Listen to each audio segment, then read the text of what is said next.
ఒకప్పుడు తెలంగాణ అనే పదం వాడితే కేసులే.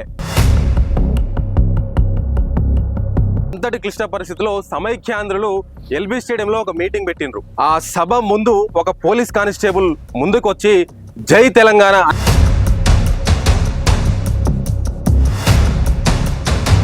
అంటే ఆ రోజు జై తెలంగాణ అనడము మీరు చేసుకున్న పాపమా లేక మీ అదృష్టమా? అయితే ఉంటాము, లేకపోతే ప్రాణం ఇదే సభలో నేను వదిలేసుకుంటా. 9.5 సంవత్సరాలు శ్రీనివాస్ గౌడ్ ఎక్కడ పోయిండు? ఎందుకు గుర్తించలేదు ప్రభుత్వం? ఒకవేళ ఒక భగత్ సింగ్ లేక తయారైన కావచ్చు. ఆ పర్సన్ గా నేను మీడియా ముందు చెప్తాను, ఎందుకంటే కవితమ్మని చెప్పింది కదా, ఇక నేను చెప్పకపోవడం ఏమైందని సంతోష్ బాబు ఎంట్రీ అవ్వడం. కేసీఆర్ సారు వాస్తవానికి సకల జనుల వేరే ఒక సభలో నా గురించి పొగుడుతూ చెప్తుండు. వాస్తవమే 40,000 మంది ఉన్న సభకు ఒక్కడే పోయి జై తెలంగాణ అన్నాడు. ఇందేళ్ళు పిరికి పందలు శాతగానుడు సమూహాలు పోతారు కానీ సింహం ఒక్కటే పోతారు, జాగ్రత్త. గౌరవ తన్నీర్ హరీష్ రావు గారు ఏం చేశారు, నేను డైరెక్ట్గా చెప్తున్నానంటే, తన్నీర్ హరీష్ రావు గారు నీకు అమౌంట్ ఇంత వస్తుందంట, నీ అమౌంట్ నేను బ్లాక్ చేస్తాము.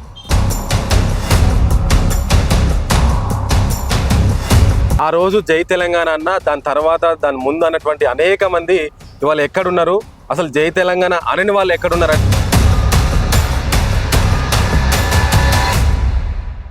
నమస్తే, వెల్కమ్ టు విశ్వం టీవీ. నేను మీ జర్నలిస్ట్ ఉదయ్. ఒకప్పుడు తెలంగాణ అనే పదం వాడితే కేసులే. జై తెలంగాణ అంటే మాత్రం ఇక అసలు దాంట్లో మాట్లాడాల్సిన పని లేదు. అయితే లాఠీ చార్జు, లేదంటే అరెస్టులు, జైళ్ళు, ఇబ్బందులు పెట్టుడు. సో అంతటి క్లిష్ట పరిస్థితుల నేపథ్యంలో తెలంగాణ మలిదశ ఉద్యమం గురించి ముఖ్యంగా మాట్లాడుకుంటే ఉవ్వెత్తున ఎగిసిపడింది ఉద్యమం అన్ని వర్గాల్లో, అన్ని రంగాల్లో కూడా. సో 2013 సెప్టెంబర్ నెలలో అనుకుంటా అంతటి క్లిష్ట పరిస్థితిలో సమైక్యాంధ్రులు ఎల్బీ స్టేడియంలో ఒక మీటింగ్ పెట్టిండ్రు. తెలంగాణ వాదానికి వ్యతిరేకంగా మీటింగ్ పెట్టి మాట్లాడుతూ తెలంగాణ అస్తిత్వాన్ని దెబ్బతీసే విధంగా, తెలంగాణ మూడాలను మర్చిపోయే విధంగా, అసలు తెలంగాణ అనేటువంటి వాదమే లేకుండా చేసే విధంగా ఆ సభ జరుగుతూ ఉన్నది. ఆ సభకు మన తెలంగాణ పోలీసులు కట్టుదిట్టమైనటువంటి భద్రతను నిర్వహిస్తూ ఉన్నారు. సో కానీ ఒకటేసారి ఏమైందో ఏమో తెలియదు, కానీ ఆ సభ ముందు ఒక పోలీస్ కానిస్టేబుల్ ముందుకు వచ్చి జై తెలంగాణ అనేటువంటి నినాదాలతోని ఆ రోజు తెలంగాణ మొత్తం కూడా వినపడేలా కనపడేలా చేసిండు ఆ పోలీస్ కానిస్టేబుల్. సో మీకు ఇప్పటికే అర్థమైంది కదా, గుర్తొచ్చింది కదా. నేను పక్కన కూడా ఒక ఫోటో వేస్తాను చూడండి. ఈ ఫోటోలో కనిపిస్తున్నటువంటి ఈ అన్ననే ఆ రోజు ఎల్బీ స్టేడియంలో సమైక్యాంధ్రుల సభలో కొన్ని వేల మంది ఉన్నటువంటి సభలో జై తెలంగాణ అని చెప్పేసి నినాదాలు ఇచ్చినటువంటి ఆ అన్న పోలీస్ కానిస్టేబుల్ శ్రీనివాస్ గౌడ్ అన్న. సో ప్రస్తుతం ఆ అన్న మనతో పాటు ఉన్నాడు. సో మరి అప్పటి తెలంగాణ ఉద్యమం కావచ్చు, తెలంగాణ ఉద్యమ స్మృతులు కావచ్చు, సో అసలు ఆ విధంగా ఎందుకు చేయాల్సి వచ్చింది, సో ముఖ్యంగా తెలంగాణ కోసం కొట్లాడినటువంటి తెలంగాణ ఉద్యమకారులందరూ కూడా ఇప్పుడు ఏ స్థానంలో ఉన్నారు, నిజంగా వాళ్లకు న్యాయం జరిగిందా, అదేవిధంగా తెలంగాణ వాదాన్ని అడ్డు పెట్టుకొని తెలంగాణ ఉద్యమాన్ని వాడుకున్నటువంటి నాయకులు, నేతలందరూ కూడా ఇవాళ ఎక్కడ ఉన్నారు. సో ముందుగా మీ అందరికీ కూడా తెలంగాణ ఆవిర్భావ దినోత్సవ శుభాకాంక్షలు తెలియజేసుకుంటూ ముందుగా అన్నని మనం వెల్కమ్ చేద్దాం. వెల్కమ్ చేసిన తర్వాత మరిన్ని విషయాలు మాట్లాడేటువంటి ప్రయత్నం చేద్దాం. అన్న జై తెలంగాణ. జై తెలంగాణ. జై భీమ్. జై భీమ్. ఎట్లున్నారన్న? Super fine. చాలా కాలం తర్వాత మళ్ళీ మిమ్మల్ని చూస్తా ఉన్నాం మేము, happy. So constable Srinivas Goud అన్న, అంటే ఎల్బీ స్టేడియంలో మీరు జై తెలంగాణ అని చెయ్యెత్తి నినదించింది మొదలు స్టిల్ ఈ రోజు వరకు కూడా, అంటే ఆ రోజు జై తెలంగాణ అనడము మీరు చేసుకున్న పాపమా లేక మీ అదృష్టమా? అది పాపం ఎట్లయితే అదృష్టం అవుతుంది కదా అది. ఓకే, ఒకటి. రెండో అంశం ఏంటంటే, ప్రత్యేక తెలంగాణ అనేది మలిదేశ ఉద్యమం కంటే తొలి దేశకు సంబంధించిన అంశాలు మనం మాట్లాడుతుంటే, ఆ రోజు దాదాపుగా 369 మంది బలిదానాలు చేసుకున్నారు. అంటే దేనికోసం మనం బలిదానాలు చేసుకున్నాము? ప్రత్యేకంగా మన రాష్ట్రము ఇప్పుడు నైజాం పరిపాలన ముందు ఒక దేశంగా ఉండే, అయితే కొన్ని కారణాల వల్ల ఈ రాష్ట్రాన్ని కలపాల్సి వచ్చింది. భాష ప్రయుక్త రాష్ట్రాలుగా ఉండాలని, తెలుగు మాట్లాడే వాళ్ళు ఒక రకంగా ఉండాలని, ఆత్మగౌరవ నినాదాలని చెప్పేసి ఆంధ్ర వాళ్ళు కొంత తీసుకొచ్చి నెహ్రూ గారి ఆధ్వర్యంలో, లేకపోతే దానికి సంబంధించిన చారిత్రక మూలాల ఆధారంగా బలవంతంగా అయినా సరే కలపాల్సి వచ్చింది. అయినా కలిసినాం మనమేమో వద్దని చెప్పేసి ఆ రోజు చేయలే. సో కలిసిన తెలంగాణలో జెంటిల్మెన్ అగ్రిమెంట్ కూడా జరిగింది, పెద్ద మనుషుల ఒప్పందం కూడా జరిగింది. ఆ ఒప్పందాన్ని కాలరాస్తూ, ఆ ఒప్పందంలో ఉన్న నియమాలను పాటించకుండా మన తెలంగాణకు సంబంధించిన ప్రతి అంశంలో నీళ్లు కావచ్చు, నిధులు కావచ్చు, నియామకాలు కావచ్చు, లేకపోతే కల్చర్కి సంబంధించిన ఏ యాక్టివిటీస్ చూసినా మన వాళ్ళకి సంబంధించింది మన వాళ్ళను మోసం చేస్తూనే ఉన్నారు. సో మోసపోయినా, గోసపడ్డా, ఏ చేసినా మనము భరిస్తూ ఇది ఒక అంశాన్ని తీసుకున్న వ్యక్తి ఎవరు అంటే అసలు ఏం జరుగుతుంది అని ప్రొఫెసర్ జయశంకర్ సార్ తీసుకున్నాడు. అంటే మీరు పాపము అనేదాన్ని ఏ విధంగా పాపం కాదనే ఒక అంశంలో చెప్తున్నారు అన్నట్టు.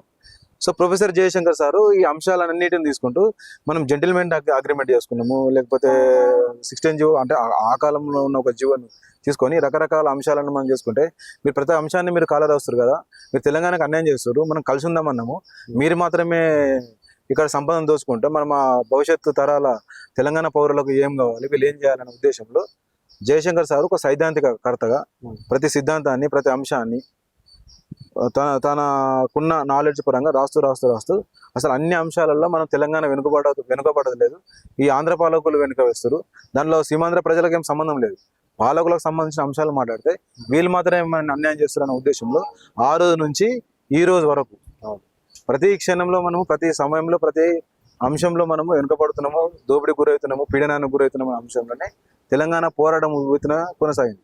ఆ రోజు 300 మంది అమరవీరులు, నెక్స్ట్ దశ ఒక 500 నుంచి 600 మంది, మొత్తం ఒక 1000 నుంచి 1400 మంది దాదాపు సుమారుగా ఇంతమంది బలిదానాలు చేసుకున్నాం. బలిదానం చేసుకున్న తెలంగాణలో నా వంతు పాత్రగా నాకు వచ్చిన అదృష్టం ఎల్బీ స్టేడియం అన్నట్టు. అంటే ఆ పాత్ర నేను వాస్తవానికి ఏంటంటే ఎల్బీ స్టేడియంలో ఒక 2013 7 తారీఖు నాడు సెప్టెంబర్ నేను బందోబస్తు ఉన్నా అక్కడ. ప్రొద్దు నుంచి సాయంత్రం వరకు అబ్జర్వ్ చేస్తున్నా. వాళ్ళ ఉద్దేశం ఏంటంటే ఏపీఎన్జిఓ సభ ఏంటంటే మీటింగ్ సేవాంధ్ర సభ అని చెప్పేసి ఒక మీటింగ్ పెట్టుకోరు. అంటే ఎంప్లాయీస్ మీటింగ్, అది ఎంప్లాయీస్ మీటింగ్లో ఎంప్లాయీస్ ఉండాలి, కానీ అందులో రాజకీయ నాయకులు చొరబడుతున్నారు. సరే ఎంప్లాయీస్ మీటింగ్ అని వాళ్ళు ఏం చేయాలి, వాళ్ళు ఏం చెప్పాలంటే సమైక్యాంధ్ర నినాదం ఇవ్వాలి. కానీ వాళ్ళు ఇచ్చిన నినాదం అంటే వాళ్ళకు అనుకూలమైన నినాదాలు ఇస్తూ ఈ తెలంగాణ అస్తిత్వాన్ని గజల్ శ్రీనివాస్ ఆ రోజు ఆ స్టేజ్ మీద ఒక పాట పాడుతున్నాడు. తెలంగాణ అస్తిత్వాన్ని, తెలంగాణ సంస్కృతిని, తెలంగాణ పాటను కించపరుస్తుంది. అసలు తెలంగాణ అంటేనే పాట కదా, తెలంగాణ పదమే జానపదం కదా.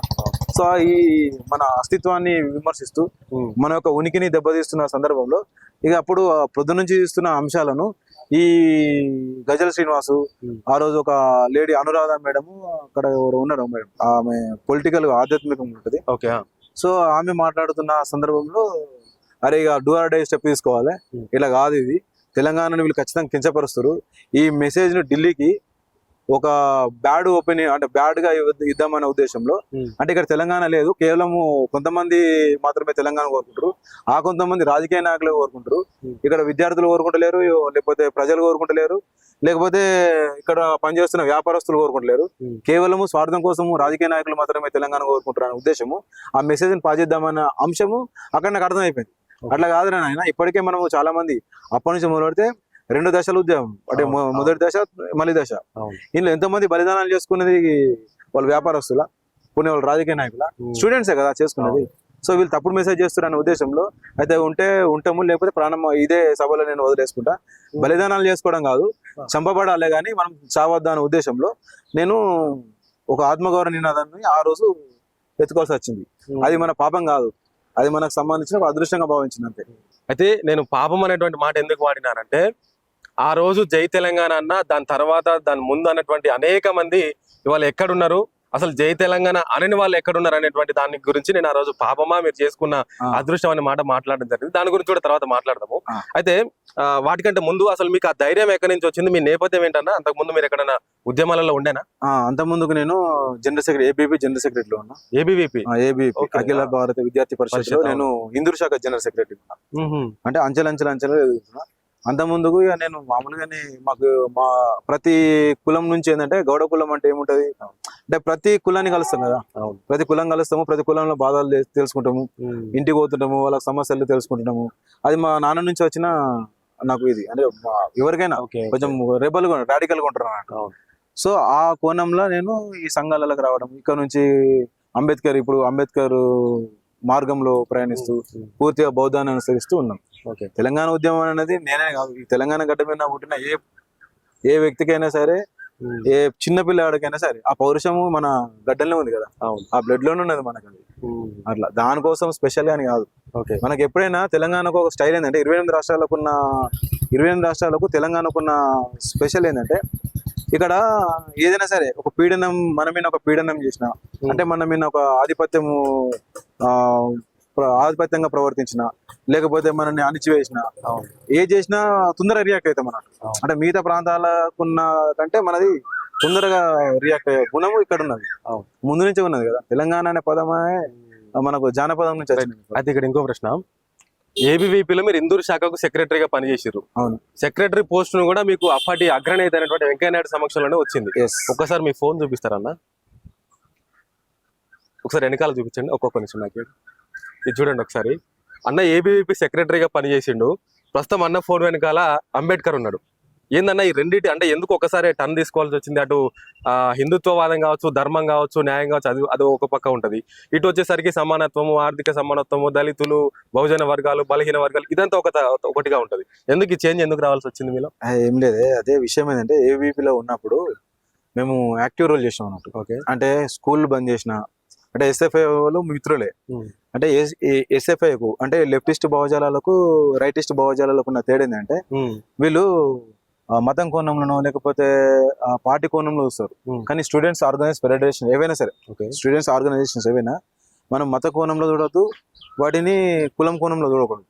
సమస్య విద్యార్థులకు సంబంధించిన సమస్యలు ఏమున్నాయి, నిజంగానే స్కూల్లో కానీ కాలేజీలో కానీ ఈ ఫీజులకు సంబంధించిన నియంత్రణ ఏముంటుంది, లేకపోతే దాంట్లో ఫీజులకు సంబంధించిన దోపిడీ ఎట్లుంటుంది, లేకపోతే ఎడ్యుకేషన్ సంబంధించింది ఏముంటుంది, లేదా ఫ్యాకల్టీ ఏమన్నా స్టూడెంట్స్ ను ఆరాధ చేస్తురా, ఈ అంశాల మీదనే స్టూడెంట్స్ పనిచేయాలి. సమకాలీన రాజకీయాలు అంటే రాజకీయాల జోలికోకుండా అందరం ఒకటే. ప్రభుత్వాల నుంచి మనకు ప్రతి విద్యా సంవత్సరం ఓపెనింగ్ రోజు కొన్ని హామీలు ఇస్తుంటది, ఆ హామీలను ఎందుకు నెరవేర్చలేకపోతున్నారు అనే కోణంలో మేము ఎస్ఎఫ్ఐలను కలుపుకున్నాము, ప్లస్ ఏబీపీగా స్టూడెంట్స్ ఆర్గనైజేషన్ ఒకదాన్ని కలుపుకొని మేము చాలా వరకు పోరాటాలు చేస్తాం. ఆ కోణంలో ఏమైందంటే ఏబీపీలో ఉన్న నేను పూర్తి అంబేద్కరిజం రానికి ఏబీపీ ఒక దశలో నాకు ఏమనిపించింది అంటే కొంచెం మత కోణం ఉన్నది, అంటే బీజేపీకి కొంచెం దగ్గరలో ఉన్నది. బీజేపీకి దగ్గర ఉన్న వల్ల నేను దానికి దూరం అవడం కాదు, అది పూర్తిగా దాని వే ఆఫ్ మార్గాన్ని మార్చుకున్నది, దాని స్టైల్ మార్చుకున్నది. అంటే అది ఏబీపీ ఏ కోణంలో ఏర్పడ్డది, అసలు దేనికోసం ఏర్పడ్డది, దాన్ని మార్చుకున్నట్టు ఆ పంతా మార్చుకున్నది. సరే అసలు అంబేద్కర్ అంటారు, అంబేద్కర్ అంటే ఏంటిది అని చెప్పేసి నేను జైలు డ్యూటీ చేసేటప్పుడు ఒక 3 years జైలు డ్యూటీ చేసేటప్పుడు అంబేద్కర్ రచనలు చదివిన, కుల నిర్మూలన చదివిన, కాన్స్టిట్యూషన్ లో అంబేద్కర్ పాత్ర ఏంటి చదివిన, అసలు అంబేద్కర్ సంబంధించి మొత్తం హిస్టరీ చదువుతున్నాగా అసలు ఇది కరెక్ట్ ఉంది కదా. అంటే ఇది ఈ ఇప్పుడున్న అంటే ప్రజెంట్ సిచ్యువేషన్ స్టూడెంట్స్ కే కాదు, భవిష్యత్తు స్టూడెంట్స్ కూడా అంబేద్కర్ జీవిత చరిత్ర అనేది, అంబేద్కర్ మనకు సంబంధించిన ఆయన ఎడ్యుకేషన్ పాలసీ మొత్తం తీసుకుంటే అసలు ఇది కదా మనకు రోల్ మోడల్ ఉండాల్సింది. ప్రపంచంలో ఎంతో మంది అంబేద్కర్ ను రోల్ మోడల్ తీసుకుంటారు. ప్రపంచ ఐక్యరాజ్య సమితి అంబేద్కర్ ను వరల్డ్ నాలెడ్జ్ డే జరుపుకోవాలని చెప్పేసి ఆ తీర్మానం చేసింది 198 దేశాలు. సార్ అంత గొప్ప గ్రేట్ పర్సన్ మన ఇండియా నుంచి ఉన్నప్పుడు అతనే కదా అని చెప్పేసి అతన్ని చదువుతూ అసలు అక్కడ నుంచి ఇక్కడ మార్గం మరి ఇక్కడ ఒక సైద్ధాంతికంగా లేదన్నట్టు, అంటే బలంగా ఏబీపీలో ఒక సైద్ధాంతికంగా లేదు. మేము ఏర్పరిచిన విషయాలకు తర్వాత ఇప్పుడున్న ఏబీపీకి అసలు టోటల్ డిఫరెంట్ ఉన్నది. ప్రతి సంఘాన్ని మేము తీసుకున్నాం. ఎస్ఎఫ్ఐ అనేది కంప్లీట్ లెఫ్టిస్ట్ కి సంబంధించింది ఉంటుంది, అంటే వాళ్ళ భావజాలం అంతా రాడికల్ గా ఉంటుంది. మనది కూడా కొంచెము రిలీజియన్ గా ఉంటూ మనం కూడా విద్యార్థి కోణంలో తీసుకునే సందర్భాన్ని రూపాయి సభ్యత్వం నుంచి మొదలు పెడితే ఎంతో మంది డైరెక్ట్ గా రాజమండ్రి అంటే ఏబీపీలో ఒక స్టైల్ ఉంటుంది అన్నట్టు, పాత పేర్లతో పిలవాలి. ఇప్పుడు నిజామాబాద్ ని ఇందూర్ అనడము, మెదకును మెతుకు అనడము, రాజమండ్రిని రాజమహేంద్రవరం అనడము, ఇట్లా కొంచెం మేము భాగ్యనగరం అనడం. మేము సభలు ఏర్పరచుకుని కూడా నేను 23, 24, 25 జాతీయ సభలు ఉంటాయి, అన్ని జాతీయ సభలలో పాల్గొన్నట్టు. అంటే ఆ పాత పేర్లతోటి పిలవడము కొంచెము కల్చరల్ గా దగ్గర ఉండాలన్న ఉద్దేశంలో పిలిచినాడు. సో దీనికి ఏంటంటే ఇక్కడ ఎడ్యుకేషన్ బేస్డ్ ఉంటది, కొంచెము కాన్స్టిట్యూషన్ బేస్డ్ గా ఇక్కడ ఉంటది అని చెప్పేసి దీనికి ఇక్కడ మళ్ళీ కానిస్టేబుల్ శ్రీనివాస్ గౌడ్ అన్న, మీరు ఆ రోజు జై తెలంగాణ అన్న తర్వాత సమాజం అంతా, తెలంగాణ సమాజం అంతా మిమ్మల్ని ఒక హీరో లాగా చేసింది. అంటే సమాజం చేయడం కాదు, ముఖ్యంగా ఆనాడు ఉన్నటువంటి ఉద్యమ నేత, ప్రస్తుత మాజీ ముఖ్యమంత్రి కేసీఆర్ గారు కూడా కొన్ని లక్షల మంది ఉన్నటువంటి సభలో ఉద్యమకారుడు అంటే ఇట్లా ఉండాలి కదా, ఉద్యమకారుడు అంటే శ్రీనివాస్ గౌడ్ లెక్క ఉద్యమం చేయాలి కదా అని చెప్పేసి చెప్పినటువంటి సందర్భం. అయితే తెచ్చుకున్న తెలంగాణలో, ఏర్పరచబడ్డ తెలంగాణలో 9.5 సంవత్సరాలు శ్రీనివాస్ గౌడ్ ఎక్కడ పోయిండు, ఎందుకు గుర్తించలేదు ప్రభుత్వం? అందుకనే నేను ఇందాక మీరు చేసుకున్న పాపమా అదృష్టమా అన్న. నేను అంటే ఏం లేదన్నా, కేసీఆర్ ఎవరు అవునన్నా కాదన్నా తెలంగాణ ఉద్యమానికి సంబంధించిన, అంటే మలిదశ తెలంగాణ ఉద్యమానికి సంబంధించిన ఒక మంచి ఉద్యమ నేత ఒకటే కాదు. కేసీఆర్ దగ్గర ఉన్న ఒక మంచి స్టైల్ ఏంటంటే వ్యూహరచన చేయడంలో కేసీఆర్ మించిన వ్యక్తి ఇప్పుడు నెక్స్ట్ ఈ జనరేషన్ లో కూడా, ఇప్పుడున్న సమకాలీన రాజకీయాలలో కూడా లేరు, భవిష్యత్తులో ఉంటారో లేరో తెలియదు కానీ అంటే ఆ సమయంలో అంతమందిని ఒకే తాటిపై తీసుకురావడం అనేది అంత ఆషామాషి విషయం కాదు. మనం ఒక చిన్న కుటుంబాన్ని మనం నడిపేయాలన్నా లేదు ఒక కుల సంఘాన్ని నడిపేయాలంటేనే మనకు ఎన్నో చిక్కులు ఉంటాయి. అట్లాంటిది ఒక రాష్ట్రాన్ని అదే సీమాంధ్రం మొత్తము ఇక్కడ స్థిరపడిన సందర్భంలో కార్పొరేట్ వర్గంలో ఎంతో డబ్బుతో కూడుకున్నది. అప్పుడు డబ్బు కూడా లేని కేసీఆర్ సమక్షంలో ఆ ఉద్యమాన్ని నడిపిస్తూ ఉద్యమానికి నాయకత్వం వహించడం అనేది గ్రేట్.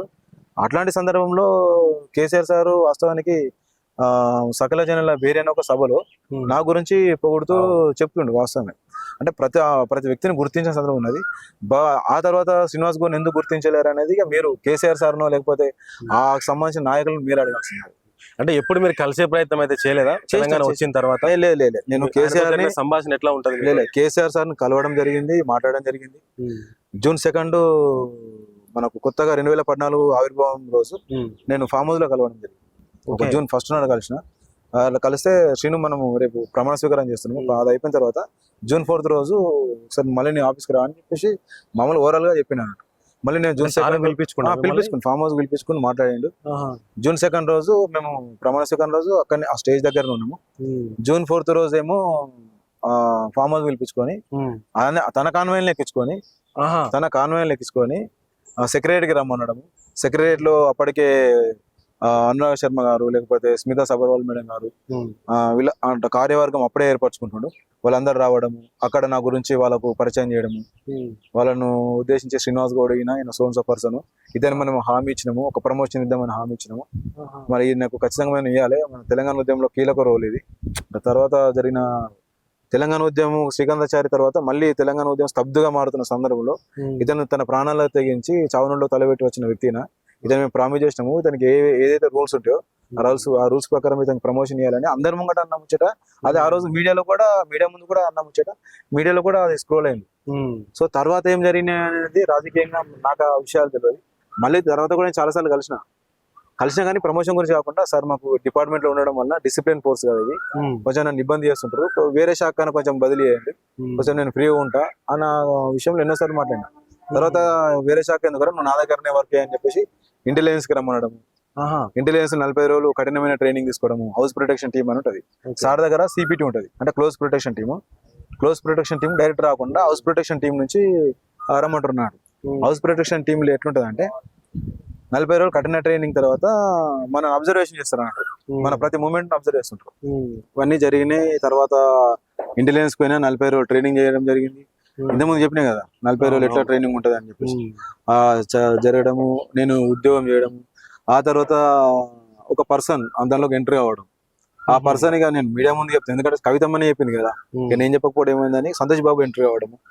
సంతోష్ బాబు తన వే ఆఫ్ స్టైల్ ఏంటంటే తనకు సంబంధించిన సామాజిక వర్గానికే కాకుండా తనకు సంబంధించిన వ్యక్తులను ఇంటెలిజెన్స్ లో పెట్టడము, ఎవరిని లోపలికి ఎంటర్టైన్ చేయాలి, ఎవరెవరిను అవాయిడ్ చేయాలనే ఉద్దేశంలో నన్ను మెల్లమెల్ల అవాయిడ్ చేయడం జరిగింది. తర్వాత నాకు తెలిసిన విషయం డైరెక్ట్ గా అప్పుడున్న IG మహేష్ బాబు సార్ దగ్గరికి వెళ్ళి, సార్ నేను ISW నుంచి వెళ్ళిపోతా సార్, నన్ను మీరు సీఎం సెక్యూరిటీ వింగ్ లకు రమ్మని సార్ అన్నాడు. అసలు సార్ని కల్పించే ప్రయత్నం జరుగుతలేదు. నేను ఎన్నోసార్లు చేసిన సార్, నేను వచ్చిన ఉద్దేశమే డిపార్ట్మెంట్ చేంజ్ చేసుకుందాం అన్న ఉద్దేశం ఉండే. తమరు పంపిస్తున్న మదర్ కోట సిద్దిపేటగా పంపండి, లేదంటే సార్ దగ్గర పంపండి, నేను మధ్యలో ఇట్లా సఫర్ అవుతున్నా సార్, మెంటల్ గా డిస్టర్బ్ అవుతున్నా అని చెప్తే సార్ ఏమన్నాడు, ఒక అప్లికేషన్ రాసి అంటే అప్లికేషన్ రాసి నేను మదర్ కోటకి వెళ్ళి ఇవన్నిటికి దూరం ఉండి తెలంగాణకు సంబంధించిన ఏముంటది అంటే నా ఉద్యోగం నేను చేసుకుంటూ కొంచెం సోషల్ యాక్టివిటీగా పనిచేస్తూ ఇటు అంబేద్కర్ భావజాలాన్ని, ఇటు మహాత్మా జ్యోతిబా పూలే మార్గాన్ని అంటే ఎడ్యుకేషన్ మార్గాన్ని, ఇటు బుద్ధిజాన్ని ప్రచారం చేసుకుంటూ సోషల్ మీడియా ఇప్పుడు ఈ విషయమే యాక్టివ్ ఉన్నాను. అంటే ఈ కంప్లీట్ గా వీటిని బంద్ చేసుకుని ఇప్పుడు సార్ని కలవలేదు, మళ్ళీ కలిసే ప్రయత్నం చేసినా కానీ కలవనీయలేరు. అంటే ఇక్కడ ఉన్నాడు కదా సంతోష్ బాబు సార్, అయితే ఆయన పేరు వచ్చింది కాబట్టి ఇంకొక ప్రశ్న. అయితే వాస్తవానికి కూడా నిన్న మొన్న కవిత మాట్లాడుతూ సంతోషం అనేటువంటి వ్యక్తి అసలు కేసీఆర్ ని ఎవరిని కలవనీయాడు, ఫస్ట్ ఆయన అపాయింట్మెంట్ చెప్పింది. నిజంగా వాస్తవమేనా అది? ఇప్పుడు ఆమె ఇప్పుడు నేను చెప్తేనేమో వీడికి ఏదో ఆశించిండు కాబట్టి వీడు ఇయ్యలేరు కాబట్టి వీడు ఏదో ఎలిగేషన్ చేస్తున్నారు అంటారు. సొంత కూతురే చెప్పింది కదా, కేసీఆర్ కూతురే చెప్పింది కదా, కేసీఆర్ వాళ్ళ కూతురే దగ్గరుండి వాళ్ళకి సంబంధించిన వాళ్ళ చుట్టమే కదా, సంతోష్ బాబు ఎవరో కాదు. సో ఆమెనే అందరి మీద ఎలిగేషన్ చేసింది, చేసింది మనకు అనవసరం. కానీ నా విషయంలో నేను ఎందుకు సార్ని కలవలేకపోయినంటే ఇది ఒక పర్సనాలిటీ ఉంది అనమాట. సో మన వల్ల మనకి ఏం ఉపయోగం ఉంటది? ఇప్పుడు మనమేమో కార్పొరేట్ సిస్టమ్ కాదు కదా, ఒక 1000 కోట్లనే కాంట్రాక్ట్ పట్టుకొని మీకు 10% 20% ఇచ్చే కాదు కదా. ఉద్యమకారుడు ఏదో ఆశించబోతాడు ఇప్పుడు అనే కోణంలో వాళ్ళ నుంచి. సో దానివల్ల వాళ్ళు మనని కాదు నాలాంటి ఉద్యమకారులను మెల్ల అవాయిడ్ చేయండి. ఇటెల్ సరే సెక్రటరీ ఆయన చెప్పును కదా, నన్ను గేట్ లోపలికి బయట పంపించిన ఒక 10 నిమిషాలు నేను లోపలిపోతా, నా ఇజ్జత్ పోతుంది. ఒక నేను మినిస్టర్ను, నేను ఒక ఆర్థిక శాఖ మంత్రిని, నేను కనీసము లోపడుకోకుండా లోపడికో డోర్ దగ్గర నమస్తే పెడతా. ఇంతమంది కూడా ఇజ్జత్ పోతుంది పోలీసులు కూడా. ఆయన ఇటెల్ సరే అన్నాడు కదా, నేనన్న మాట కాదు కదా. ఆయన కూడా ప్రత్యక్షంగానో పరోక్షంగానో ఎలిగేషన్ చేసింది సంతోష్ బాబు సార్ కదా. సో అందరికి కారణం ఏంటంటే ఉద్యమకారులు అందరూ వెనుకబడిన కారణము అంటే మెయిన్ స్ట్రీమ్ ఏం జరుగుతుంది రాజకీయంగా మనకు అంటే ఆ ఎలిగేషన్ వేసే బదులుగా ఇక్కడ ఒక పర్సనాలిటీని చూపెట్టారు కాబట్టి ఆ పర్సనాలిటీ మనం టార్గెట్ చేస్తాం. హిట్టింగ్ చేసేది ఆ పర్సనాలిటీ కదా. సంతోష్ బాబును పెట్టిరు ముంగట, ఒక శిఖండి పెట్టినట్టు పెట్టిరు అక్కడ. సో నేను కేసీఆర్ అందరినీ రాణిస్తలేడు, కేసీఆర్కి అసలు ఇంట్రెస్ట్ లేదు ఉద్యమకారుల మీద అనలేను కదా నేను. సో ఈ పర్సనాలిటీని బదనం చేద్దాం అనుకోరు, లేకపోతే ఈ పర్సనాలిటీ ముందు పెట్టి ఏమైనా రాజకీయాలు చేద్దాం అనుకోరు, కానీ ఈ పర్సనాలిటీ వాళ్ళని అందరం తర్వాత గ్యాప్ వచ్చిందని చెప్పుకోవచ్చు బాగా. ఆ రోజు మీరు ఎప్పుడైతే జై తెలంగాణ అన్న తర్వాత పోలీసు వాళ్ళు మీ మీద దాడి చేసిరు, లాఠీ చార్జ్ చేసిరు, అంతవరకే మేము చూసినాము. దాని తర్వాత మిమ్మల్ని స్టేజ్ కిందకి తీసుకువెళ్ళాను. సో దాని తర్వాత అసలు ఏం జరిగింది, దాని కింద ఏం చేశారు మిమ్మల్ని, వచ్చినాక మీకు ఏమైనా బెదిరింపులు వచ్చినా ఆ ప్రాసెస్ ఒకసారి మళ్ళీ చెప్పండి. అంటే మళ్ళీ ఒకసారి కంప్లీట్ గా అర్థం ప్రజలు కూడా అర్థం కానీ, అంటే ఈ చూస్తున్న విశ్వం టీవీ వ్యూవర్స్ ఉంటారు కదా, వ్యూవర్స్ కానీ చూసే వాళ్ళకి కానీ, అక్కడ జరిగిన సంఘటన ఏంటంటే మాకు వస్తా నేను ముత్యంరెడ్డి సార్ గన్మెన్ అన్నాను PSO అని ఒక 3-4 days కు డ్యూటీ పోరా అని చెప్పేసి నన్ను పంపించారు. ఒక 2 days డ్యూటీ కానీ పర్పస్ లో పంపించారు. నేను 4 days నాకు రెస్ట్ ఉంటుంది, సరే 2 days డ్యూటీ చేద్దామన్న కోణంలో నేను LP స్టేడియంకి రావాల్సి వచ్చింది బందోబస్తు పర్పస్ లో. కానీ బందోబస్తు ఇంతకుముందుకు నేను చెప్పినట్టు బందోబస్తు ఏ కోణంలో అయితే ఏ అంశాలతో పర్మిషన్ తీసుకొని ఏ అంశాలతో అయితే మేము బందోబస్తు నిర్వహించుకుంటున్నామో అది పూర్తిగా దారి తప్పి దానికి ఒక IG సీతారామంజనేయులు విజయవాడకు సంబంధించిన IG అప్పుడు ఉన్న సీమాంధ్ర సమైక్యాంధ్రలో అప్పుడు IG మన సీతారామన్ సార్ తన అడ్మినిస్ట్రేషన్ అంటే తాను ఏదైతే సభకు ఇన్ఛార్జిగా వ్యవహరిస్తుండో అతను కూడా దారి తప్పిండు. అసలు సభ ఉద్దేశం అంతా వేరే కోణంలో పోయింది. సో అక్కడ జరుగుతున్న విషయాలు ఏంటంటే సీమాంధ్ర పోలీసు వాళ్ళు సీమాంధ్రకు సపోర్ట్ ఉన్నారు, లేదు ప్రత్యేక తెలంగాణ అవసరం లేదు మాకు సమైక్యంగానే ఉండాలి అని చెప్పేసి వాళ్ళు అన్నాడు. రెండవది అక్కడున్న ఉద్యోగస్తులు కూడా వాళ్ళు ఏమని ఇవ్వాలి, మాకు ప్రత్యేక తెలంగాణ అవసరం లేదు, వాస్తవానికి ప్రత్యేక తెలంగాణ నష్టపోయింది వాస్తవమే, ఇక నుంచి మేము ఒక 6-1 జీవో తీసుకొచ్చినాము. ఆ 6-1 జీవో ఏంటిది, స్థానికులకు మాత్రమే ఉండాలి, ములికి నాన్ ములికి గో బ్యాక్ అని చెప్పేసి ఉద్యమాలు నిజాం కాలం నుంచి వచ్చినాయి చూసినా. ఈ ఉద్యమానికి సంబంధించి ఇప్పటి నుంచి కాదు, ములికి నాన్ ములికి అనే ములికి అంటే ఏంటి స్థానికులు అన్నట్టు, నాన్ ములికి అంటే స్థానికేతరులు అంటే ఉర్దూ భాషలో. సో అప్పటి నుంచే ఉన్న ఉద్యమాలకు ఉద్యోగస్తులు ఏం చేయాలి, అశోక్ బాబు లాంటి వాళ్ళు మేధావులు అని చెప్పుకుంటున్న వాళ్ళు, లేకపోతే దానికి వెనకాల ఉన్న ఒక అడ్మినిస్ట్రేషన్ విభాగం అంటే దానికి సంబంధించిన కలెక్టర్లు కావచ్చు, వాళ్ళు కావచ్చు, సీమాంధ్ర వాళ్ళు, వెనకాల రాజకీయాలకు సంబంధించి పనిచేస్తున్న వాళ్ళు ఏం చెప్పాలి, వాస్తవానికి తెలంగాణకు అన్యాయం జరిగింది వాస్తవమే, ఇక్కడ నుంచి అట్లా జరగదు అని చెప్పి ఒక జీవో తెచ్చిండే కిరణ్ కుమార్ రెడ్డి హయాంలో తీసి మనకు ఒక అస్యూరెన్స్ ఇచ్చేయండి. అట్లా జరుగుతలేదు కదా. అట్లా జరగక సీమాంధ్ర వాళ్ళు కావచ్చు, ఉద్యోగులు కావచ్చు, మీరు ఎంతసేపు సభ పెట్టి కూడా మీరు తెలంగాణ అస్తిత్వాన్ని కించపరుస్తుండగా అక్కడున్న నేను కాదు, అక్కడున్న ఏ బిడ్డ అయినా సరే, అక్కడ ఉపన్యాసం విన్నా, అక్కడ వాళ్ళ స్పీచ్ విన్నా ఏ బిడ్డ అయినా సరే ఖచ్చితంగా రగిలిపోతుండే. వాస్తవానికి నేను ఎన్నో ఇంటర్వ్యూలు చెప్పినా ఆ రోజు తెలంగాణకు సంబంధించిన వరకు వెపన్ ఇవ్వలేరు. ఒక భగత్ సింగ్ లేక తయారైన కావచ్చు. భగత్ సింగ్ ఆ రోజు పార్లమెంట్ మీద బాంబు దాడి చేసినట్టు తెలంగాణ వాళ్ళకి లాఠీ ఇచ్చారు, వాళ్ళకు వెపన్లు ఇచ్చారు అన్నట్టు. అది రికార్డెడ్ కదా. ఇప్పుడు మీరు సభ చూస్తున్న వెపన్స్ ఉన్నాయన్నీ వాళ్ళకు ఉంటది, మామూలుగా ఉంటుంది. అంటే నేను అస్తిత్వాన్ని కించపరిస్తే ఏ తెలంగాణ బిడ్డ ఒకరు, తెలంగాణ బిడ్డ కాదు, తెలంగాణకు సంబంధించిన ఏ వ్యక్తి కూడా అసలు దాన్ని తీసుకోరు. ఏది కించపరుస్తున్న అంశాలు ఎవరైనా తీసుకోలేరు. కొంతమంది గులాములు ఉండొచ్చు కాంగ్రెస్ లో, ఆ కాలంలో అంత అణిచివేత జరుగుతున్నా కొంతమంది ఊకోవచ్చు, కానీ వాళ్ళ తర్వాత భవిష్యత్తు ఏమైనది మీకు ఇప్పుడు చూస్తారు కావాలని. సో ఆ కోణంలో నేను తెలంగాణ ఉద్యమంలోకి రావాల్సి వచ్చింది. తర్వాత తీసుకుపోయి కొట్టేది కదా. అంత ముందు కూడా తెలంగాణ ఉద్యమంలో కానిస్టేబుల్ ఉన్నప్పుడు కూడా నేను 2009లో 9-10లో దుబాకలో పొట్టి శ్రీరాములు విగ్రహాలు పెట్టినాను.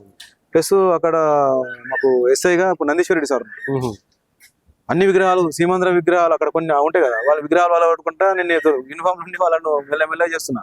తర్వాత సార్కు దొరికిన అరే ఎందుకురా నువ్వే చేస్తున్నావు అడగారు అంటే అవును సార్ ఆంధ్ర వాళ్ళు ఉండడం అని చెప్పి దాని మీద ఒక ఛార్జ్ మేము ఇవ్వడం, తర్వాత నేను రిక్వెస్ట్ చేసి దాన్ని క్యాన్సిల్ చేయించుకోవడం, నేను తర్వాత సంగారెడ్డి ట్రాన్స్ఫర్ చేయడం, ఇది నీకు హైడ్ అయినా అన్నట్టు, ఇది తెలియదు. అక్కడ నుంచి నాకు ఇది గుర్తింపు స్టార్ట్ అయింది, అక్కడ నుంచి స్టార్ట్ అయింది. ఇది నాకు హెల్ప్ చేయడం అనేది ఆ కష్టానికి ఇది ప్రతిఫలం అనుకోయి కదా, ఇక్కడ నాకు గుర్తింపు వచ్చింది అంతే. రైట్ అన్న, అంటే విగ్రహాలు అన్నారు కాబట్టి ఇంకొక ప్రశ్న అడగాలి మిమ్మల్ని. ఇవాళ తెచ్చుకున్న తెలంగాణలో సరే సమైక్యాంధ్ర పాలనలో తెలంగాణ అనాలంటే భయపడ్డారు, పెద్ద పెద్ద లీడర్లు కూడా గజ్జున వణికినటువంటి పరిస్థితి.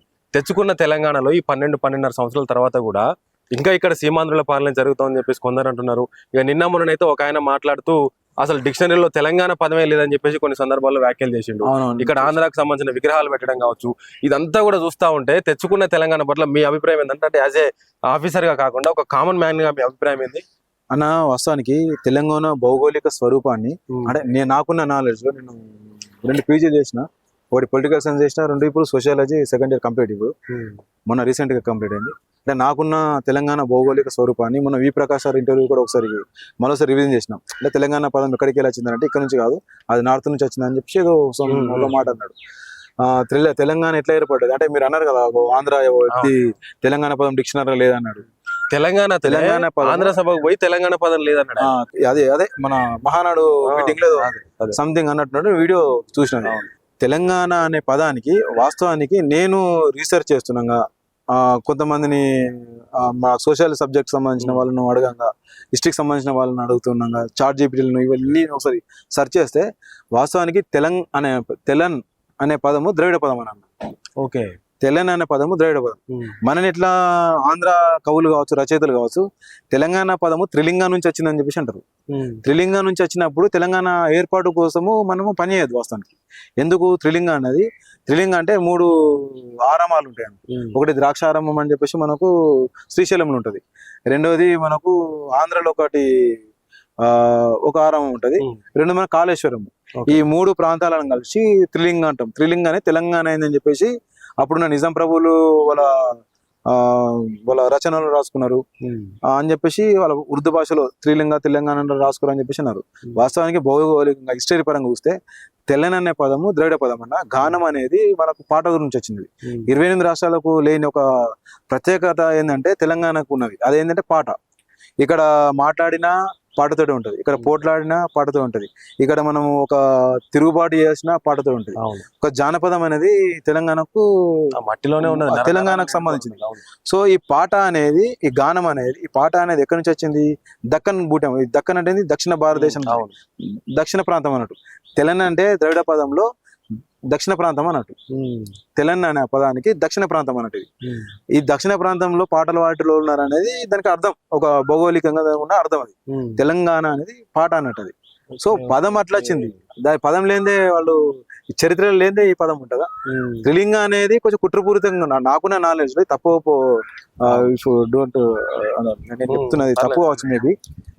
అంటే తర్వాత ఈ చూసిన వాళ్ళు కామెంట్ చేసుకుంటే చేసుకోండి, అంటే కరెక్ట్ అర్థం చెప్పండి. తెలంగాణ అనేది ఒకవేళ నిజంగానే త్రిలింగ నుంచి వస్తే చరిత్ర పరంగా మనము ఉద్యమం చేసి రాంగ్ అవుతుంది. అంటే 3 ప్రాంతాలను కలిపి, 3 ప్రాంతాలు అంటే ఏంటి? ఈ లింగాలను 3 త్రికలింగాలు అంటారు. నేను ఇంతకుముందు చెప్పిన శ్రీశైలం కావచ్చు, ఆంధ్ర కావచ్చు, ఇక్కడున్న కాళేశ్వరం కావచ్చు. అట్లా అన్నప్పుడు 3 ప్రాంతాలను కలిపినప్పుడు తెలంగాణ ప్రత్యేక ఎందుకు అవుతుంది? అంతకుముందుకే తెలంగాణ ప్రత్యేకంగా ఉంది కదా, ప్రత్యేక దేశంగా ఉన్నది, ప్రత్యేక కరెన్సీ ఉన్నది. నిజాం పరిపాలనలో ప్రపంచంలోనే ఇది 2nd హైయెస్ట్ ఎకనామికల్ కంట్రీ కదా ఇది. మనకు అన్ని సపరేట్గా ఉన్నప్పుడు అంటే ఈ చరిత్రను మీరు అన్న సోకాల్డ్ పర్సన్ ఇక్కడికి వచ్చిన మహానాడులో మాట్లాడిన వాళ్ళకు దీని ద్వారా పోతాను అనుకుంటున్నా. అరే నాయన మీకు చెప్తున్నా, మీ రాజకీయాలు ఏంటిదో మీరు ఆంధ్రాలో చేసుకోండి. దయచేసి ఇక్కడ తెలంగాణకు సంబంధించిన విషయాలకు జోలికి రాకుండా. ఒకవేళ వస్తే ఇది అగ్నిగుండం అవుతుంది. మీరు అనవసరంగా మీరు గెలుపుతున్నారు. మీ పుట్టుపూర్వతలు కూడా ఆల్రెడీ ప్రొఫెసర్ నాగేశ్వరరావు మెల్లమెల్ల తీస్తున్నాడు.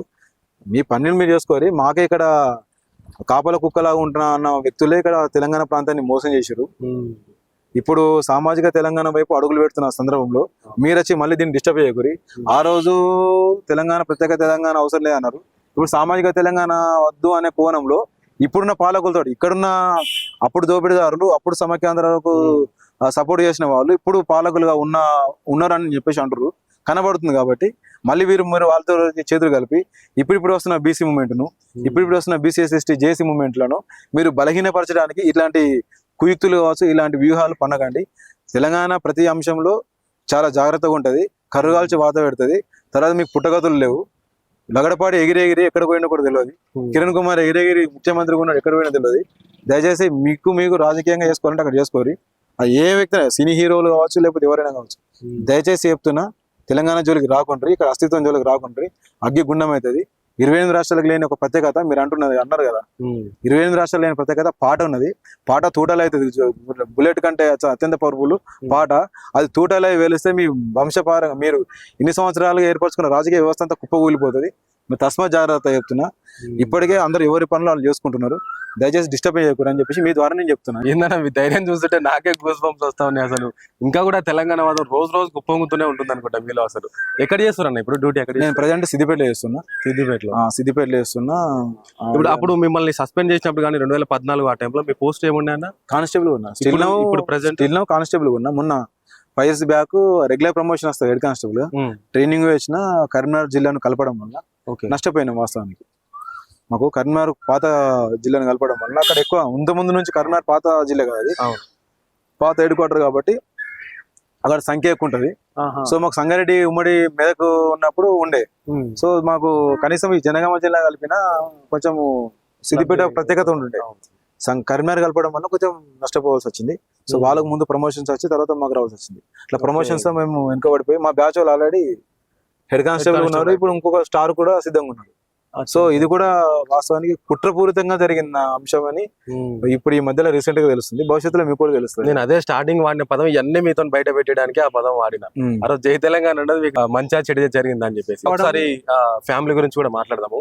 సో మిమ్మల్ని వాళ్ళ గుర్తుపట్టని తెలంగాణ వాదంటూ లేరంట. బీఆర్ఎస్ పార్టీ కావచ్చు, కాంగ్రెస్ కావచ్చు, వాళ్ళ కానిస్టేబుల్ శ్రీనివాస్ కాబట్టి అరే ఆయన నా నిజమైన నికార్సైన తెలంగాణ వాదిరవై అని చెప్పేసి అంటారు. సో అట్లా అంతటి శ్రీనివాస్ గౌడ్కి ఒక సంక్షోభం వచ్చి పడ్డది, ఒక ఇబ్బంది వచ్చి పడ్డది. అది మీ కుమారుడి విషయంలో స్పష్టంగా బయటకు పడ్డది, అందరికి కూడా తెలిసింది. సో కానీ అప్పుడు కూడా మీరు ఎందుకన్నా అంత బాధపడాల్సి వచ్చింది? అంత పరిచయాలు ఉండి కూడా, అంత ఉద్యమం చేసి కూడా ఎవరి దగ్గరికి పోయినా మీకు సాయం జరుగుతుండేనేమో. అసలు పోయినరా పోలేదా, ఏం జరిగింది అప్పుడు మీ కొడుకు విషయంలో? ఏం లేదన్న. ఆ రోజు బాబుకు ఏంటంటే నేను ఆర్మూరులో డ్యూటీలు ఉన్నా. ఈ పసుపు రైతుల గొడవకు సంబంధించింది అక్కడ ఒకటి డ్యూటీ గొడవ జరుగుతుందంటే జిల్లా నుంచి ఒక 50 మంది ఫోర్స్ పంపించారు. దాంట్లో నేను వెళ్ళాల్సి వచ్చింది. మా వాడికి ఒక 4 days 5 days డ్యూటీ ఉన్నా. మా వాడికి ఫీవర్ రావడము జరుగుతుంది. సరే నాకున్న పరిచయం ఉన్న డాక్టర్ దగ్గరికి, ఆంకాలజీ డిపార్ట్మెంట్ దగ్గరికి వెళ్ళిన. అంటే బ్లడ్ లో ఏమైనా ఇన్ఫెక్షన్ ఉంది కావచ్చు. అప్పుడు డెంగ్యూ అని చెప్పేసి ఒక డిసీజ్ బాగా అప్పుడు వైరల్ అయింది. సో అది గిట్ల ఏమైనా రావచ్చు అని చెప్పేసి టెస్ట్ చేస్తే అక్కడ ఉన్న డాక్టర్ శ్రీను మీ వానికి బ్లడ్ లో కొద్దిగా ఇన్ఫెక్షన్ అయ్యి మేబీ సిమ్టమ్స్ లుకేమియా లెక్క అనిపిస్తుంది అనగా కొంచెం భయమే. అక్కడ పర్మిషన్ తీసుకొని వచ్చి క్యాన్సర్ అనేది వెళ్ళింది. తర్వాత నేను కిమ్స్ లో మా పోలీస్ భద్రత జాయిన్ చేయడం, తర్వాత దాని గురించి మంచి డాక్టర్లు కలవడం, దాదాపు ఒక 6-7 స్టేట్లు తిరగడం, ఈ బెంగళూరులో కూడా ఆయుర్వేదిక్ ద్వారా క్యాన్సర్ నయం చేస్తున్నట్టు అక్కడికి వెళ్ళడం, ఇట్లా రకరకాలు జరిగింది. కానీ ఇక్కడ కరెక్ట్ గా అనిపించలేదు. అంటే క్యాన్సర్లు చాలా రకాలు ఉంటాయి అన్న, 100 రకాల దాకా ఉంటాయి. కొన్ని క్యాన్సర్లు మాత్రమే ఆయుర్వేదిక్ పనిచేస్తాయి. కానీ ఈ బ్లడ్ క్యాన్సర్, బోన్ క్యాన్సర్ ఇట్లాంటి కొన్ని క్యాన్సర్లు ఉంటాయి. వీటికి మాత్రము క్యాన్సర్లు ఈ ట్రీట్మెంట్ పనిచేయదు. వాటికి కీమోథెరపీ లాంటివో లేకపోతే ఉంటాయి. కానీ అది ఖచ్చితంగా మెరుగైన వైద్యం లేదు. అంటే కొంచెం గెయిన్ అవుతుండే. ఇప్పుడు జాన్ సార్ అని చెప్పి సిఎస్ఆర్ ఉన్నాడు, ఆయన అమెరికా పంపించారు. ఇప్పుడు స్టిల్ ఉన్నాడు, ఆయనకు బ్లడ్ క్యాన్సరే. సో మా బాబును కూడా ఆయన పోయిన తర్వాత మా బాబుకి అటాక్ అయింది క్యాన్సర్. తెలిసి సిమ్టమ్స్ తెలిసింది అన్నట్టు, డయాగ్నోసిస్ లో క్యాన్సర్ వచ్చింది అన్నట్టు. సో అప్పుడు నేను పాలకుల దగ్గర కాకుండా నాకున్న కొంతమంది పరిచయస్తులు ఏం చేశారు, హాస్పిటల్కి వచ్చి అది చలించిపోయారు అన్నాడు. చలించిపోయి సోషల్ మీడియాలో పెట్టినట్టు బాగా వైరల్ నాకు మెసేజ్ వచ్చింది. మెసెంజర్లు, ఫోన్లు ఇట్లా మెసేజ్ రావడం పెట్టింది. అవును వాస్తవమే, నేను ప్రజెంట్ కిమ్స్ హాస్పిటల్ ఉన్నా అని చెప్పిన. చాలా మంది రావడము, దాని గురించి మాట్లాడడం పోవడం జరిగింది. సో ఈ విషయాలు పాలకుల దాకా పోయింది. పాలకుల దాకా పోయినా కూడా వాళ్ళు కరెక్ట్ గా రియాక్ట్ కాలేరు. తర్వాత నేను కొంతమందిని కలవడం జరిగింది. సార్ మా బాబు గురించి కొంచెం చేయండి సార్ అంటే, సరే చేస్తాం అన్నారు. కానీ అంత అస్యూరెన్స్ మనకు ఏం రాలే. సరే నాకు ముఖ్యమైన నా బాబు రాజకీయాల గురించి ఏమో అని ఇక సోషల్ మీడియాలో మా బ్యాచ్ 2009 బ్యాచ్ వాళ్ళు ఏం చేశారు, అరే ఫస్ట్ అయితే మనోనికి గేమ్ చేద్దాం రా, ఫస్ట్ అయితే మనం కొద్దిగా ఆర్థిక సాయం చేద్దామని మా బ్యాచ్ అంతా ఏం చేశారు, ఈ గూగుల్ పే, ఫోన్ పేలు స్టార్ట్ చేశారు. ₹1, ₹2 మీకు ఎంతైనా సరే. ఎందుకంటే బోన్ మ్యారో ట్రాన్స్ప్లాంటేషన్ అని చెప్పేసి మనకు ఒకటి ఉంటుంది అన్న, అది భద్రత క్లెయిమ్ కాదు. అది మనకు బొంబాయిలో చేస్తారు అన్నట్టు. బొంబాయి టాటా ఇన్స్టిట్యూషన్ ఉంటుంది, అక్కడ డాక్టర్ బోపన్న మేడం అని చెప్పేసి చాలా ఫేమస్ అన్నట్టు మన తెలంగాణ బిడ్డని, అక్కడ ఉంటుంది అన్నట్టు. సో అక్కడ పరిచయాల ద్వారా పోతే 30 నుంచి 40 లక్షల దాకా అయితే అని చెప్పేసి అన్నారు. సో దాని గురించి నేను ఉన్న కొంత అమౌంట్, ఒక ఫ్లాట్ అవుట్ అమ్ముకున్నా మనకు సరిపోలే. అప్పుడు మిత్రులు 2009 బ్యాచ్ మా మిత్రులు చేస్తే ఒక 14 లక్షల దాకా మా అప్పుడున్న జోయల్ డేవిస్ సార్కు ప్రత్యేకంగా కృతజ్ఞతలు. ఏంటంటే జోయల్ డేవిస్ సార్ చాలా జోయల్ డేవిడ్ సార్ ఇప్పుడున్న సారు అసలు చాలా ముందుండి మా బాబుకు ట్రీట్మెంట్ విషయంలో కావచ్చు, అమౌంట్ విషయంలో కావచ్చు దగ్గరుండి బాగా ఇది చేసిండు. ఆ తర్వాత వాణిశ్రీ మేడం అని చెప్పేసి ఈ సోషల్ యాక్టివిటీస్ ఉంటారు వాళ్ళు, అద్దంగా దయాకరణ టీం వాళ్ళు, వీళ్ళంతా బాగా యాక్టివ్గా పనిచేసారు. సో 14 ఒక 2 days లో కరోనా టైంలో ఒక జస్ట్ 2 days లో లాక్డౌన్ సమయంలో 14 లక్షల రూపాయలు వచ్చినాయి. ఆ 14 లక్షల రూపాయలు కూడా గౌరవ తన్నీర్ హరీష్ రావు గారు ఏం చేశారు, ఇక నేను డైరెక్ట్ గా చెప్తున్నా ఏంటంటే, తన్నీర్ హరీష్ రావు గారు నీకు అమౌంట్ ఇంత వస్తుందంట, నీ అమౌంట్ నేను బ్లాక్ చేస్తాము, నువ్వు ఆ అమౌంట్ ఆ అకౌంట్ క్లోజ్ చేయి, నీ వల్ల మాకు గవర్నమెంట్ బ్యాడ్ నేమ్ వస్తుంది అని ఇంటికి వెళ్ళిపోయి ఇచ్చి వార్నింగ్ ఇచ్చింది అన్న. అట్లా కాదు, నిజం. నేను ఇంటికి వెళ్ళినా కదా, ఇంటికి వెళ్ళినా మా ఎమ్మెల్యే ప్రభాకర్ రెడ్డి సాక్ష్యం కాదు, మా దుబ్బాక నియోజకవర్గ ఎమ్మెల్యే ప్రభాకర్ రెడ్డి సాక్ష్యం. ఇంటికి వెళ్ళడం జరిగింది, మాట్లాడడం జరిగింది. అన్న అట్లా కాదు, ఎవరో రూపాయి 2 రూపాయలు వేస్తారు, అట్లా కాదన్న, అది వారి కృతజ్ఞతగా నేను ఉద్యోగంలో ఉన్న ఉద్దేశంలో కావచ్చు. మా బాబు విషయంలో ఉన్న ఆ బాబుకు సంబంధించిన డిసీజ్, ఆ కన్ను అది అంతా చూసి చెల్లించిపోయి రూపాయి 100 ఇట్లా వేసుకుంటూ వచ్చారు. దానికి మొత్తం దానికి ఒక చార్టర్ అకౌంట్ పెట్టి దానికి సంబంధించి మొత్తం ఇచ్చిన, దానికి సంబంధించిన మొత్తం ఉన్నది. సో అట్లా కాదన్న, మీరేమైనా గవర్నమెంట్ నుంచి సాయం చేస్తే చేయండి. నేను వెళ్ళాల్సింది బొంబాయికి వెళ్ళాలి, ఒక 14 లక్షల రూపాయల అమౌంట్ అండి, ఇక పెద్ద అమౌంట్ కావాలన్నా మీరేమైనా చేస్తారని చెప్పేసి మీరు ఫోన్ చేస్తే నేను కనీసం అసూరెన్స్ డబ్బు ఇవ్వకుండా మీరు వెళ్ళండి, బాబు తీసుకెళ్ళండి, మేము సాయం చేస్తాము అంటారు అనుకున్నా. కానీ మీరు ఇట్లా వార్నింగ్ ఇస్తారు, బెదిరిస్తారు అని అనుకోలేదు. చేస్తే సాయం చేయండి, సాయం చేసేటని మాత్రము దయచేసి మేము ఇబ్బంది పెట్టకండి, దండం పెట్టేసిన. ఆ రోజు లాస్ట్ కలవడం, నేను కలవాలి, ఎందుకంటే పర్సనాలిటీ అర్థమైపోయింది కదా, ఆ వ్యక్తి ఏమంటుండో, ఆ వ్యక్తి ఆలోచన విధానం ఏమున్నది అనేది నాకు అర్థమైపోయింది. ఫస్ట్ టైం హరీష్ రావును అత్యంత అభిమానంగా, నాకు తెలిసి తెలంగాణ రాష్ట్రంలో హరీష్ రావుకు ప్రధానమైన అభిమాని ఎవరున్నారంటే కానిస్టేబుల్ శ్రీనివాస్ గౌడ్. ఒక్క మాట హరీష్ రావు ఏమన్నా నేను ఇమీడియట్లీ రియాక్ట్ అయ్యేవాడు. అట్లాంటి వ్యక్తి, నాకు గాడ్ ఫాదర్ ఉన్న వ్యక్తి, నా కొడుకు పేరే హరీష్ రావు అని పెట్టిన. ఫస్ట్ నా కొడుకు ఫస్ట్ పేరే హరీష్ రావు, ఆ ఫ్లెక్సీలలో ఉంటది, ఫస్ట్ బర్త్డే ఫ్లెక్సీలలో ఉంటది హరీష్ రావు అని పెట్టిన నా కొడుకు పేరే. తర్వాత ఏం చేసిన, ఈ తర్వాత చేసి గౌతమ్ అంటే కాలేజ్ పేరు పెట్టుకున్నా, గౌతమ్ కాలేజ్ అని పెట్టుకున్నా. ఫస్ట్ బర్త్డే ఫ్లెక్స్ అన్ని అదే ఉంటాయి కదా. Okay okay okay. సో ఆ విషయం కూడా అన్నకు తెలుసు, ఆ విషయం కూడా నా కొడుకు పేరు మీ పేరు పెట్టిన ఆయన కూడా తెలుసు ఆ విషయం. సో ఎప్పుడైతే నీలో ఒక ప్రవర్తన, నీలో ఒక తెలియని ముఖం నాకు ఎప్పుడైతే పరిచయం అయిందో అప్పుడు నేను బయటకు వచ్చి రావాల్సి వచ్చింది. తెలంగాణ నాయకుల నుంచి మీరు అంటున్నట్టు నాకు ఎలాంటి మా బాబు సహకారం ఏం రాలేదు. ఈ సోషల్ మీడియా ద్వారా నాకున్న పరిచయాల ద్వారానో, లేకపోతే మా బాబు విషయంలో చెల్లించిపోయి ఒక పేరెంట్ గా, ఒక తల్లిదండ్రుల్లో ఉన్న ఒక పేరెంట్ గా ప్రతి ఒక్కరు చెల్లించిపోయి కొద్దిగా ఆర్థిక సాయం చేశారు. దాన్ని కూడా ఏం చేశారంటే, రేపు భవిష్యత్తులో హరీష్ రావుతో నాకు థ్రెట్ ఉంటుంది, ఇంత అమౌంట్ వచ్చింది బదనం చేస్తారని చార్టర్ అకౌంట్ పెట్టిన. ఒక సిద్దిపేట ఎలగందుల శ్రీనివాస్ అని ఒక చార్టర్ అకౌంట్, ఆయన పెట్టుకొని మొత్తం డాటా ఇచ్చేసి ప్రతి మీడియా ఛానల్లో ఇచ్చుకుంటూ వచ్చిన, ఇది నా బాబుకి వచ్చిన అమౌంట్కి, ఇది రేపు అతనికి చూపెట్టండి అని చెప్పేసి సోషల్ మీడియాలో పెట్టిన. ఆయన కూడా ఒక ట్వీట్ చేసిండు, మేము 34 లక్షల రూపాయలు ఇచ్చినామని నేను చెప్పినాడు, ట్వీట్ చేసిండు. ఆ ట్వీట్ ను కేటీఆర్ గారు రీట్వీట్ చేసిండు. 30 లక్షలు ఇచ్చినాము, మా గవర్నమెంట్ ఇచ్చినామని చెప్పి, గవర్నమెంట్ నుండే మేము ఇచ్చినామని చెప్పాడు. ఇదే విషయాన్ని నేను అప్పుడున్న ఐపీఎస్ గోపాల్ రెడ్డి సార్ చనిపోయిన, భద్రత సంబంధించిన ఆఫీసర్, చాలా మంచివాడు, మొన్న రీసెంట్ గా చనిపోయింది పాపం. సార్ మరి 34 లక్షలు ఇచ్చారట, మరి నన్ను ఎందుకు కల్పిస్తారు ఇక్కడ అమౌంట్? ఆల్రెడీ ట్వీట్ చేసిండు హరీష్ రావు గారు, కేటీఆర్ గారు రీట్వీట్ చేసిండు, మరి వీళ్ళు ఏంగా నన్ను ఎందుకు కలుపుతారు డబ్బు అని చెప్పి అక్కడ వెళ్ళి అడిగి, అరే అవి రాజకీయ నాయకులకు సంబంధించిన అంశాలు, అదంతా తప్పు, వస్తే నేను మీకు ఫోన్ చేస్తాం కదా, వాళ్ళు రాజకీయంగా నిన్ను ఉపయోగించుకుంటారు, అది తప్పు, సో మీరు దాని గురించి మర్చిపోండి అని చెప్పేసి అన్నారు. తర్వాత నేను మళ్ళీ చేసిన, వీళ్ళు రీట్వీట్ చేసిన అన్ని తప్పు, రాంగ్, ఇప్పటిదాకా ₹1 రాలేదు అని చెప్పి చెప్పడం జరిగింది. మీడియా ముందు కూడా చూపేయడం జరిగింది.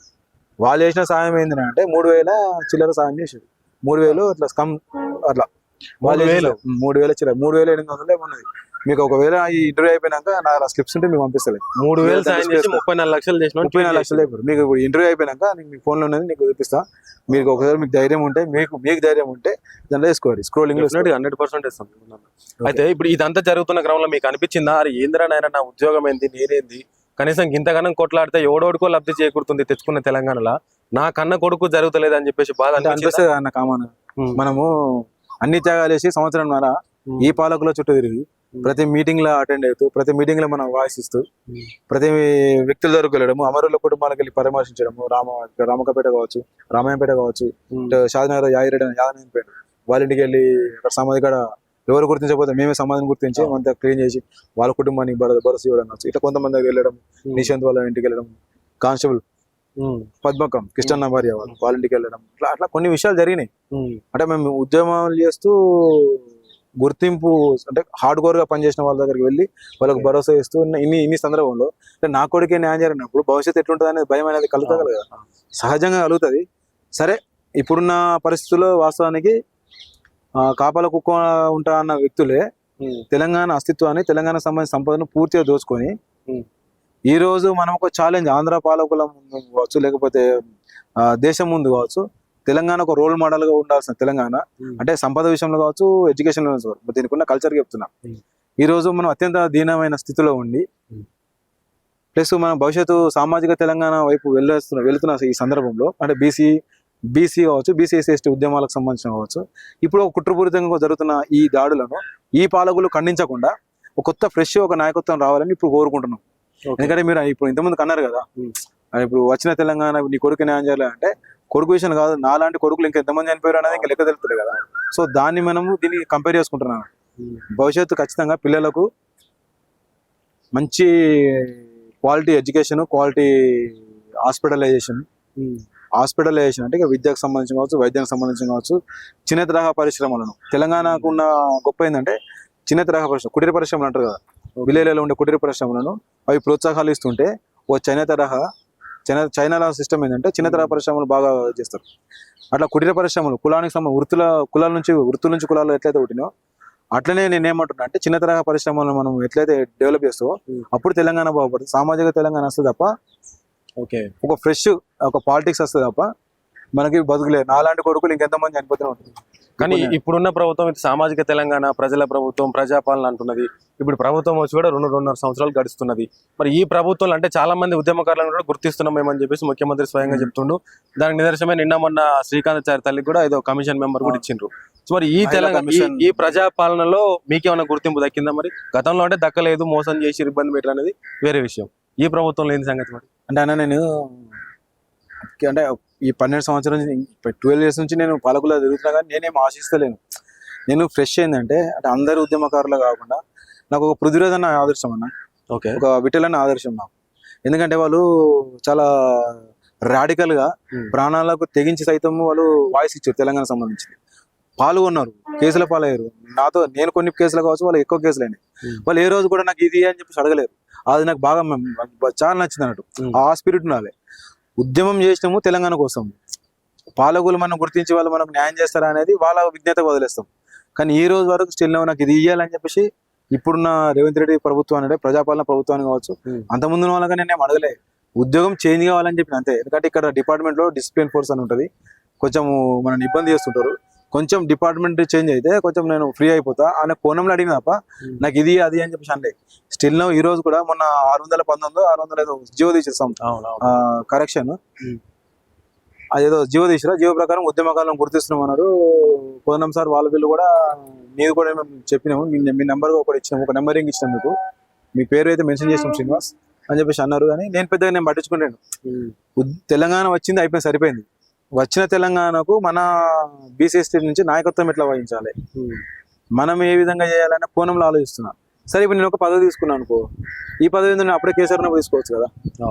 మన వే ఆఫ్ థాట్స్ ఏంటంటే కొంచెం బహుజన ఐడియాల నుంచి ఉన్నాను, ఇస్తే తీసుకుంటానా. ఇప్పుడు ఇచ్చినప్పుడు ప్రభుత్వం గుర్తించి నువ్వు చేసినావు రా భయ్, ఏదైనా ఉద్యమాలు నీకు ఏమైనా ఉంటే చూసుకో, కానీ నిన్ను ఉద్యమకారులుగా మేము గుర్తించడము ప్రజాపాలనగా మా ధర్మము. మా మేనిఫెస్టో కూడా ఉద్యమకారులకు మేము చేస్తాము, 250 గల స్థలం ఇస్తున్నామని చెప్పేసి మేము అన్నాము. మేము ఇచ్చిన హామీని మేము నిలబెట్టుకుంటున్నాము. నువ్వు ఉద్యమకారులు మేము గుర్తిస్తున్నాం అంటే ఇస్తే తీసుకుంటాం అన్న, అట్లేం లేదు. కానీ మనకు మనం అక్కడికి ఈ యాచన ఉంటుంది, యాచకత్వం. అయ్యా నేను ఉద్యమకారుడిని, నేను ఇది చేసినా అది చేసినా నేను చెప్పుకోను, నాకు అవసరం కూడా లేదు. అది ఉద్యమకారుడు అని చెప్పేసి ప్రజలకు తెలుసు. ఇప్పుడు నేను ఏం చేస్తున్నా అనేది ప్రజలకు తెలుసు. ప్రజెంట్ కానిస్టేబుల్ సీన్ అన్న ఇవాళ ప్రజలందరికీ తెలుసు, బాగానే ఉన్నది. డిపార్ట్మెంట్ లో ఆయన ఎంత మేరకు లబ్ధి పొందిండు, ఎంత మేరకు సుఖంగా ఉన్నాడు పక్కన పెడితే ఇబ్బంది పడ్డట్టుగానే నాకైతే అనిపిస్తున్నది పర్సనల్ గా, ఇంకా ఇబ్బంది పడుతున్నట్టుగానే అనిపిస్తున్నది. ఇప్పుడు మీరు మాట్లాడిన దాన్ని బట్టి కూడా ఇవన్నీ పాలన అంటే ఇదంతా కాదు, బహుజనుల పాలన రావాలి, ఎస్సీ ఎస్టీ బీసీల పాలన రావాలని చెప్పేసి కోరుకుంటా ఉన్నా. మీరు రేపు రాబోయే రోజుల్లో రాజకీయాల వైపు ఏమైనా అడుగులు అయిపోతా ఉన్నారా? అదే అన్న, ఇప్పుడు నేను వాస్తవానికి మంచి ఐడియాలజీ తోటి డాక్టర్ ఆర్ఎస్ ప్రవీణ్ సార్ తోటి ఈ కోణంలో అంటే ఈ రాజకీయంగా వద్దామన్న ఆలోచన బహుజన సమాజ్ పార్టీ నుంచి ఒక మంచి పార్టీ అన్నట్టు, భారతదేశంలో అత్యంత ఎథికల్ పార్టీ అంటే విలువలు ఉన్న పార్టీ ఏదైనా ఉందా అంటే బీఎస్పీ పార్టీ. ఎందుకంటే దాని మేనిఫెస్టో కావచ్చు, మాయావతి మేడం గారు చేసిన ఉత్తరప్రదేశ్ చేసిన డెవలప్మెంట్ కావచ్చు, దాని గురించి ఎవరు చెప్పరు.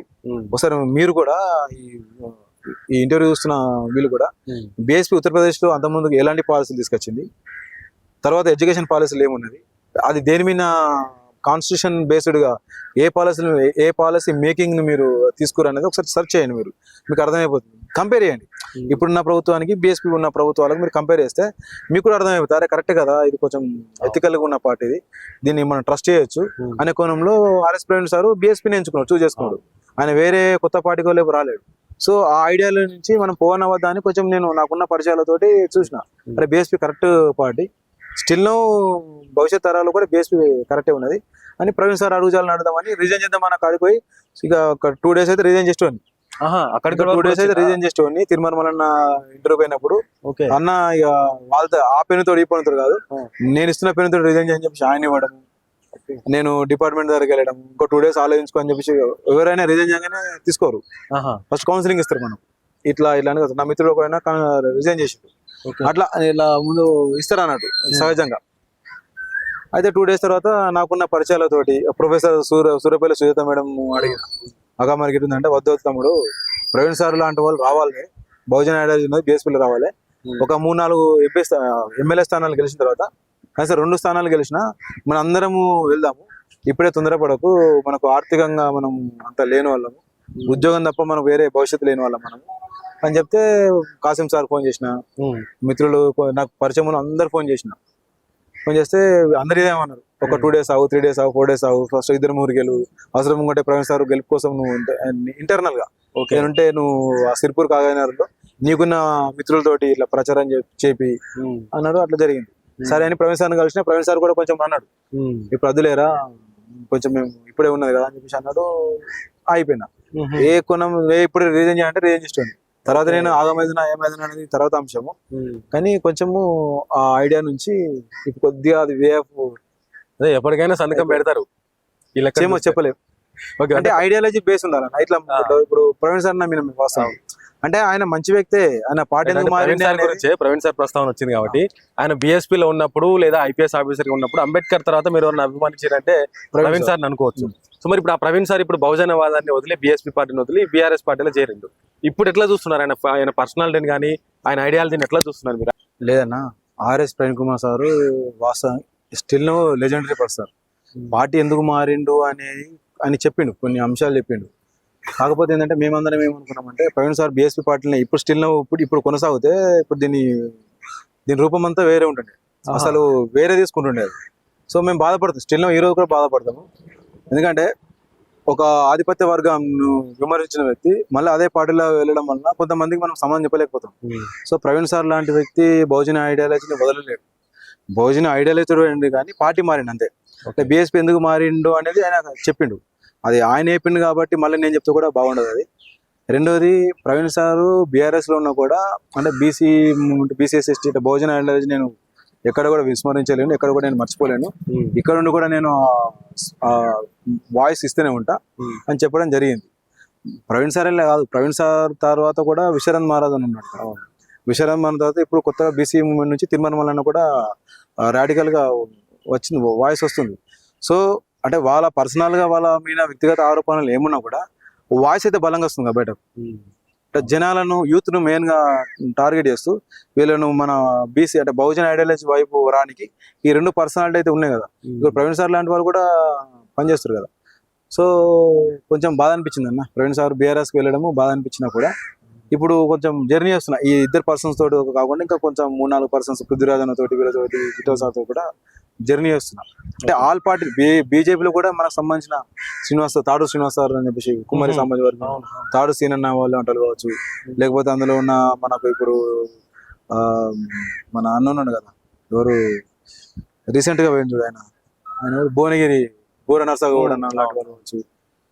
వాళ్ళు ఐడియాలజీ బేస్డ్. బీఆర్ఎస్ లో కూడా మన ఐడియాలజీ లేనప్పుడు దాసు శ్రవణ్ అన్న లేడు ఉన్నారు. ఐడియాలజీ ఉన్నది, పార్టీ వేరైనా ఐడియాలజీ ఉన్నది. ఏమో భవిష్యత్తులో వీళ్ళంతా ఒక ప్లాట్ఫామ్ రావచ్చు కదా. తెలంగాణ ఎప్పుడైనా ఏదైనా జరుగుతుంది కదా సమాజంలో. వాళ్ళందరూ ఒక ప్లాట్ఫామ్ మీదకి వస్తే దాంట్లో ముందు చాలా ఉండాలని అప్పుడు నేను కోరుకుంటా. ఇంకో ప్రశ్న ఫైనల్ గా, ఇవాళ తెలంగాణ ఉద్యమం అన్నా తెలంగాణ వచ్చిందన్నా కూడా సాధారణంగా టక్కున చెప్పేది ఏంటంటే అరే అవును రాబోయ్ 1200 మంది బలిదానాల మూలంగానే తెలంగాణ వచ్చిందని చెప్పుకుంటాం. కాదంటలేదు, వాళ్ళ అమరవీరుల కుటుంబాలకు న్యాయం జరగాల్సిందే. At the same time Telangana కోసం కొట్లాడిన వాళ్ళు, గోసపడ్డ వాళ్ళు, స్టిల్ ఈ రోజు కూడా బాధపడుతున్న వాళ్ళు చాలా మందే ఉన్నారు. నిన్న మొన్న కూడా ఆ ప్రభుత్వం తెలంగాణ ఉద్యమకారులను గుర్తిస్తున్నాం అని చెప్పేసి ఒక ప్రకటన ఇచ్చింది. అంటే మీ దృష్టిలో నిజమైన ఉద్యమకారులు అంటే అమరులను పక్కన పెడితే వాళ్ళు ఎట్లాగో ఇక వాళ్ళని చెప్పనవసరం లేదు, వాళ్ళు అల్టిమేట్, వాళ్ళు బ్రాండ్స్, వాళ్ళు కాకుండా మీ దృష్టిలో తెలంగాణ ఉద్యమము లేదా తెలంగాణ ఉద్యమకారులు అంటే ఎవరంటారన్నా? అంటే మొన్న తెలంగాణ ఉద్యమకారులను గుర్తించడానికి ఒక కమిటీ ఏర్చారు కదా, కేశవరావు సార్ అధ్యక్షతన ఒక కమిటీ ఏర్చారు. దానికి మన పున్నం ప్రభాకర్ సార్ పున్నం ప్రభాకర్ అన్న లెజెండరీ కదా ఉద్యమంలో. పెప్పర్ స్ప్రే పార్లమెంట్ లో పెప్పర్ స్ప్రే తిన్న వ్యక్తి కదా. తెలంగాణ అంటే ఇక పడిదచ్చే వ్యక్తులలో తెలంగాణ అస్తిత్వాన్ని ప్రతి అనుమానం జీర్ణించిన వ్యక్తి పున్నం ప్రభాకర్ అన్న. అలాంటి వ్యక్తులు అంటే మంచి పర్సనాలిటీ ఉన్న వ్యక్తులు, అద్దంకి దయాకరణ అలాంటి వాళ్ళు, నిఖర్సైన ఉద్యమకారుడు అద్దంకి దయాకరణ అలాంటి వాళ్ళు, ఇట్లా వంటి కోదండం సార్ లాంటి వాళ్ళు వీళ్ళంతా కమిటీలో ఉన్నారు. సో వీళ్ళ కమిటీలో ఒక పారామీటర్స్ ఇచ్చారు, తెలంగాణ ఉద్యమకారుడు ఎవరు అని చెప్పేసి. దాంట్లో ఒక పారామీటర్స్ ఉన్నాయి. ఏంటిది? తెలంగాణ ఉద్యమకారుడు అంటే నిజంగానే కేసులు ఎవరైతే ఉన్నాయో తెలంగాణ ఉద్యమకారులు గుర్తిస్తాం. ఒకటి, నష్టపోయిన వ్యక్తులు, తెలంగాణకు కొంత నష్టపోవాలి, అక్కడ సామాజికంగా వాళ్ళు ఆ ఏరియాలో అవున తెలంగాణ ఉద్యమం కోసం చేసారు అనేది చేయాలని చెప్పేసి. రెండోది, వాళ్ళు అంగవైకల్యం లాంటిది. ఇప్పుడు మన ట్రైన్ కు ఎదురుగా పోయి కాల్ చేతులు పోతే మన తిరుమలనే ఆయన సైకిల్ ఒకటి ఇప్పడం జరిగింది కదా, అట్లాంటి వ్యక్తులను, ఇప్పుడు మాలాంటి వ్యక్తులను, కేసులు అయ్యి దెబ్బలు తిని ప్రత్యక్షంగా గుర్తుపడే వ్యక్తులను, తెలంగాణ ఉద్యమంలో యాక్టివ్ గా పనిచేసిన వారి వ్యక్తులను, ఇట్లాంటి వ్యక్తులను మేము తెలంగాణ ఉద్యమకారులు గుర్తిస్తాము అని చెప్పేసి గవర్నమెంట్ కొన్ని కమిటీ వేసి కొన్ని సూచనలు చేసింది. ఆ సూచనల ప్రకారం మేము తెలంగాణ ఉద్యమకారులు వీళ్ళని గుర్తిస్తుందని చెప్పి చెప్పింది కదా. సాధ్యమవుతుంది అన్న? ఆల్మోస్ట్ అందుకు సాధ్యం కదన్నా. అంటే ఒక్కసారి 1,00,000 మంది ఉద్యమకారులను గుర్తించడం, ఉద్యోగాలు ఇచ్చడం అన్నది అయినా కూడా కొన్ని వేల మంది ఇప్పటికి బయటకు వచ్చి మేము తెలంగాణ ఉద్యమకారులం అని చెప్పేసి హరిఘోషలు పడతా ఉన్నారు. మళ్ళీ వీళ్ళు కూడా గుర్తిస్తామంటున్నారు. అంటే ఇక్కడైనా సరైన గౌరవం దక్కుద్దా వాళ్ళకి అన్న? విషయం ఏంటంటే తెలంగాణ ఉద్యమకారులను గుర్తించే అర్హత ఒకవేళ ఉందంటే కేసీఆర్ ప్రభుత్వానికి ఉండే. వాస్తవానికి నేను దీనికి తెలంగాణకు కాపాల కుక్కలాగా ఉంటాను వ్యక్తి కేసీఆర్ సార్. నిజంగానే కేసీఆర్ సారు ఆ సందర్భంలో తెలంగాణ ఉద్యమకారుల కమిటీ ఏర్పరిచి దానికి ఒక జీవో ఇచ్చి దాదాపుగా కొన్ని వేల జీవోలు తీసిన సీక్రెట్ గా అని చెప్పేసి రేవంత్ రెడ్డి ప్రభుత్వం వచ్చినాక అన్ని బయట పెట్టారు కదా, తెలియకుండా హైడ్ అండ్ సీక్రెట్స్ అన్ని హైడ్ అండ్ జీవోలు. సో అట్లా బహిర్గతమైన జీవో ఒకటి ఆ రోజే ఇచ్చి ఇగో తెలంగాణ ఉద్యమకారులు వేలు ఒక పారామీటర్స్ ఏర్పరిచి దానికి ఒక కమిటీ ఏర్పరిచి దానికి ఒక మంచి ఐఏఎస్ బూర నర్సగౌడ్ లాంటి వాళ్ళు, లేకపోతే తెలంగాణ ఉద్యమ నేపథ్యం ఉన్న పాశం జాగేశ్వర లాంటి వాళ్ళను, అంటే ఒక మంచి ఐడియాలజీ భావజాలాలు ఉన్న ఒక వ్యక్తులను ఇట్లా పెట్టి ఆ రోజు పెట్టి దానికి ఇస్తే క్రియేట్ అంతా కేసీఆర్కి వస్తుండే. ఈ రోజుకు కొన్ని వేల మందికి రకరకాల సంక్షేమాల ద్వారా ఉపాధి దొరుకుతుండే. సో వాళ్ళకు కూడా కొంచెము ఇదే ఉండే. ఇప్పుడు మీరు సాధ్యమవుతుంది అన్న కోణంలో 100% సాధ్యమవుతుంది. ఎట్లా అంటే సాధ్యము దేంట్లో కాదని మీరు అనుకుంటారు? అంటే ఏ కోణంలో మీరు సాధ్యం కాదని ప్రశ్న అడిగి? అంటే ఓన్లీ కాంగ్రెస్ పార్టీకి సంబంధించిన ఉద్యమకారులే గుర్తిస్తారు, మళ్ళీ ఏర్పడతాయి కదా. ఇప్పుడు కాంగ్రెస్ అన్నప్పుడు ఇప్పుడు కాంగ్రెస్ అన్నట్టు రేపు ఒక పర్సన్ వచ్చి ఈయన కాంగ్రెస్ ముందు నుంచి కాంగ్రెస్ ఉన్నాడు, ఈయన ఉద్యమకారుడు ఎట్లా అవుతాడు? అంటే కాంగ్రెస్ చేసిన వాళ్ళు ఉద్యమకారులు అవుతారు, కానీ మిగతా వాళ్ళు ఉద్యమకారులు కానీ విమర్శ గవర్నమెంట్ కి వస్తుంది కదా. ప్రజాపాలన అనే పదం పోతుంది కదా, కాంగ్రెస్ పాలన వస్తుంది కదా. అప్పుడు ప్రజా అనే పదం పెట్టుకున్నప్పుడు అది డెమోక్రటిక్ వర్డ్, అది అంటే లౌకిక సెక్యులర్ వర్డ్. అది అంటే అందరూ సమానంగా చూస్తాము అని అర్థం. ఆల్ పార్టీలకు అతీతంగా మేము అందరినీ సమానంగా చూస్తాము. దీనికి ఎవరైతే క్వాలిఫైడ్ అవుతారో, అర్హులైతే ఎవరైతారో వాళ్ళని మేము చూడడానికి ప్రజాపాలన పెట్టుకుంటాం. అడ్మినిస్ట్రేషన్ పాలన అంటే అడ్మినిస్ట్రేషన్ కదా. డెమోక్రటిక్ అడ్మినిస్ట్రేషన్ అంటే ఏంటిది? అందరినీ సమానంగా గుర్తిస్తాము అన్నట్టు. సో దాని విషయంలో ఏమంటున్నారంటే మీరు అట్లా కాదు. ప్రభుత్వం దగ్గర ఉన్న పాలసీ ఏంటంటే నేను తెలుసుకుని నేను అడిగిన దగ్గరుండి బిల్లుతో చేసిన సరే ఎట్లా సార్ మరి నేను ఉద్యమకారుగా ఏం చేస్తారు అనుకుంటా అంటే ఒక కమిటీ వేసారు. ఆ కమిటీ ఏం చేస్తారంటే నీకు ఏం అవసరం ఉంటుంది, ఉద్యోగం అందరికి ఇవ్వడం సాధ్యం కాదు, ఒక లోన్ ఇస్తారు, ఒక సంక్షేమం ధరకు లోన్ ఇస్తారు కావచ్చు. ఒక 5 లక్షలు 10 లక్షలు నీకు స్కిల్స్ ఉంటాయి. స్కిల్ ఉన్నప్పుడు నీకు లోన్ ఇస్తాడు without Subsidy interest, loan. Subsidy loan ఇస్తారు నీకు. సో దానివల్ల నువ్వు గెయిన్ అవుతావు. నేను ఉద్యోగం చేసినా కాబట్టి నాకు ఇది వచ్చింది అని అనుకుంటావు. లేదు నువ్వు నీకు ఏదైనా కావాలనుకుంటున్నావు, ఒక ప్రాజెక్ట్ కావాలనుకుంటున్నావు, అట్లా ఇస్తారు అన్నట్టు.